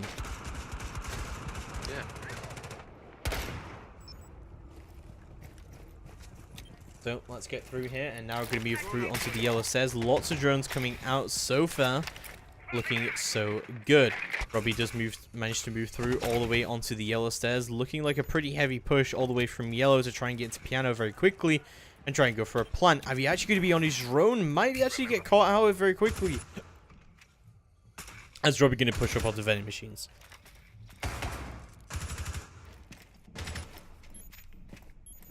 Snuff is going to get droned out very quickly, however, as lots of these drones are going to come out from OG squad to try and find this early intel. Their attack is kind of stalled out a little bit, however. Oh, what a shot from Robbie! Takes Aviachi off the board, and I don't think he manages to peek out Snuff, but he does! He takes him down, but Quadzy there to trade him right on back. Now does manage to trade out Quadzy, and the diffuser is already gone down. No plant denial coming out at all from Trust Gaming here, as long as he could be pulsing it all out. Deepek does manage to find one through the vertical play. Phantomia goes down, and Leisure Minds are going to go out from Deepek to try and go for this retake. Not looking good so far, however, as Glad's going to be holding this very long angle, and Deepek's going to rotate down. Just go for the silent drop all the way down to see what he can do here. Looks like Deepek going to be going for those pre-fires as well onto yellow. Leonski just gets straight onto this as well. Glaz should be able to deny this, but no, he goes down! Oh, some great picks coming out here, but the nades coming through. He's not going to be able to do it just yet. Deepek trying to do some work with a knife here. Does manage to take down Deweed, but doesn't manage to get a kill. And no, he does not get it. OG squad successfully disarm the bomb and take round number 10 and bring this to overtime.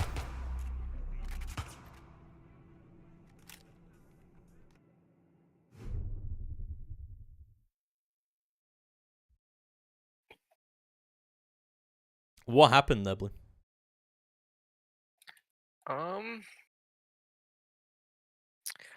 honestly, I do think that you got a little bit sloppy on the behalf of Trust Gaming. So if you get sloppy against a team like this of OG Squad, then you're going to lose the round. Yeah, that is true. Allowing them to get the diffuser down so early on, that was absolutely terrible from them. And there was great cover coming out from OG Squad. There was some really nice early kills. Like Rob gets all the way in. He gets the kill onto the Echo and instantly trades out Snuff as well, who was supposed to be there as the counter to that happening. And yeah, it all just kind of fell apart. It's a great couple of entry cracks coming out from the Ash of Robbie. Is going to bring us into overtime. It's going to be OG Squad who starts out on the attack, however. So some might say this is a coin flip in the favor of Trust Gaming, considering how they've had so many successful defenses so far. I do think at this point it is whoever wins that first offense may or may not win the game. Oh yeah, definitely. So OG Squad have an opportunity here to take this attack and take the entire series. Sorry, not take the series, but take this map. But and bring us to our decider. But not looking too good for them to do that so far. Our decider, of course, is Clubhouse. If they do take us there, it will be very interesting indeed. Yes. 5 seconds left before I do like this setup though from Trust Gaming. They are playing really to their strength, and we all know their strength is we all know their strength is roaming and just taking those fights. And they've done it almost every single round, and almost every single round it's paid off, besides a few that haven't. But what a nice run by Robbie. Yeah, that's nice. A bit of parkour coming up from Robbie that just getting in here immediately and already looking pretty good for OG Squad on this particular attack. Just Gaming haven't been able to find any early gunfights like they have on so many other attacks, and lots of good drone work coming out already from OG Squad. This is already looking much better than their earlier rounds. It looks like Oh OG no! Squad. Oh, what a great rotate hold coming out from the IQ. That's immediately taking the roamer off the board, and that is a huge pick coming out from OG Squad. Especially on somebody who's done so well in this game. Yeah, definitely. Snuff going to be holding down onto Spiral in his traditional spot here, but it's going to be Aviachi who takes down the first kill here for Trust Gaming. Immediately, what? How does he do this? He's trying to hold it down, and he gets the kill despite the fact he probably should have got pre-fired there. Not looking good at all. Robbie is actually going to get injured through this as well, and they just can't pick him up here yet. David, however, is going to be holding it down as Robbie does manage to get picked up now, but Leonski has done a huge amount of damage here already. They brought 2 players down to 50 health, and they killed 1. That's, I would say that's a win. That's a huge advantage now for Trust. Yeah, definitely. It's going to be Aviachi going to be holding it down onto this little Maverick. Holy peeks through, he takes down the IQ. And Nitro going to go out, but not going to be able to secure the kill. But that is a beautiful pick coming out from the Bandit. Deepek going to be pushing all the way up onto the white van. Does go for the pre-fire, takes him out. Fantomia goes down. Robbie goes down. It's going to be all into the hands of Dweed to try and bring this in. He's going to peek it out. Dweed is actually going to try and peek through the vertical hatch, but is going to get injured. And there's no way he can recover this now. OG Squad lose this round, lose round number 11. Trust Gaming put themselves on map and match point. That round was just super solid by Trust. I like the amount of times I like the peak from Bandit. That was an amazing peak. Leonski got an amazing play, killed 1, down another. Just so much damage dealt by Leonski. Huge damage indeed coming out from them. So we will go through into overtime match point, looking pretty good for Trust Gaming. All they need to do is win 1 attack. They have done it before. They have managed to actually win 1 attack before. So should be looking good. At this point, there's a lot of pressure on OG Squad to win this defense. And as we know, some teams crack under pressure, but will OG? We'll find out We'll as we see. move through into round number 12, if you can believe that. I'm kind of surprised that this went to overtime, although part of me is not, just considering how defender-sided this has been. In fact, both teams have won 4 defenses and 1 attack. Yeah. Let's see if they can keep up that particular scoreboard, or will Trust Gaming finally be able to find their second attack here? Defenders, protect your OG's bombs from looking being much, defused by much better than attackers. they did in the beginning, even in the first map. In the first map, I think they only won, what, 1 round? They won a couple of rounds, but one was on defense and one was on Bombs located attack. by attackers. Yeah. So they're looking a lot better than they did before. And if they keep improving, I do think they're going to beat Trust Gaming, but that's if they keep improving. Since the rehost, Deepek has had 6 kills and has not died. The man, the myth, the legend. 10 seconds remaining. Indeed, let's go through now into overtime match point. Looking pretty good for Trust Gaming to try and take the series here, but I don't know. I mean, it's been pretty defender-sided so far. If OG squad can hold on for this round and then have an uphill battle of trying to win their attack, it is very possible they take this to a decided map. Very possible. It's just they have to win an attack. One of these teams have to win an attack. Have they been observing and seeing what they're doing wrong and seeing what the other team's doing wrong too? Can they counter them? It's all mid-game adjustments that they need to do. Yeah, definitely. Phantomi going to be playing upstairs as well as 2 other members of the defense here. Not looking too good at all. But, I mean, this is pretty standard strategy coming out, but the fact that he's making this rotate so late on is pretty bad. They definitely know now that there's smoke up there, because that shotgun is not the quietest. Yeah, no doubt about that at all. I mean, if you're doing that redecorating with a shotgun, it's not really going to be quiet at all. No. Smoke shotgun is definitely not the best for redecorating.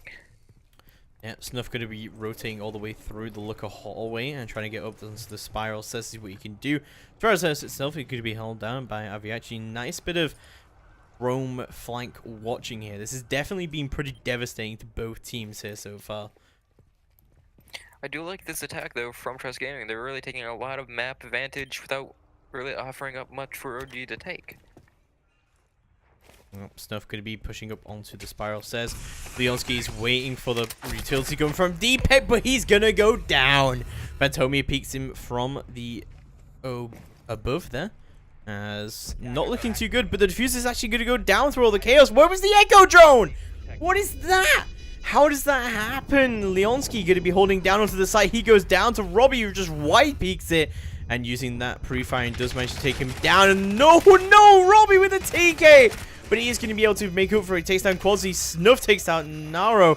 And it's going to be all down to them to try and recover the diffuser. Snuff takes down Deweed, but no, they can't get it. They do! Snuff with a double K takes down Deweed, takes down Robbie. And Just Gaming take round number 12. And they take the series 2-0. What a close round it ended off on. The Robbie almost defused that. I think there was like half a second left. You know There was- Snuff was bringing the Thatcher just for this. Oh yeah, this amazing elite skin. Congrats to Trust Gaming winning their 2-0 over OG. Very well played indeed. Unfortunately, that will be all from us for tonight. That is the end of Playday 1.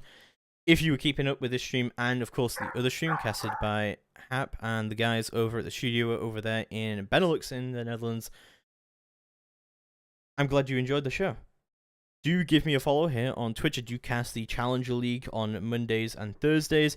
If you like that casting, type in !casters. You can find both of our Twitters. We will be tweeting out whenever we do cast in the future. But for now, that will be all from us. I've been your host and caster, James Sterner Parkinson. I was joined by the beautiful Blue. Hello. Any last words, Blue? Thank you guys for letting me cast, and hopefully we see you again. See you again indeed. Goodbye for now, and we'll be back next week with Playday number 2.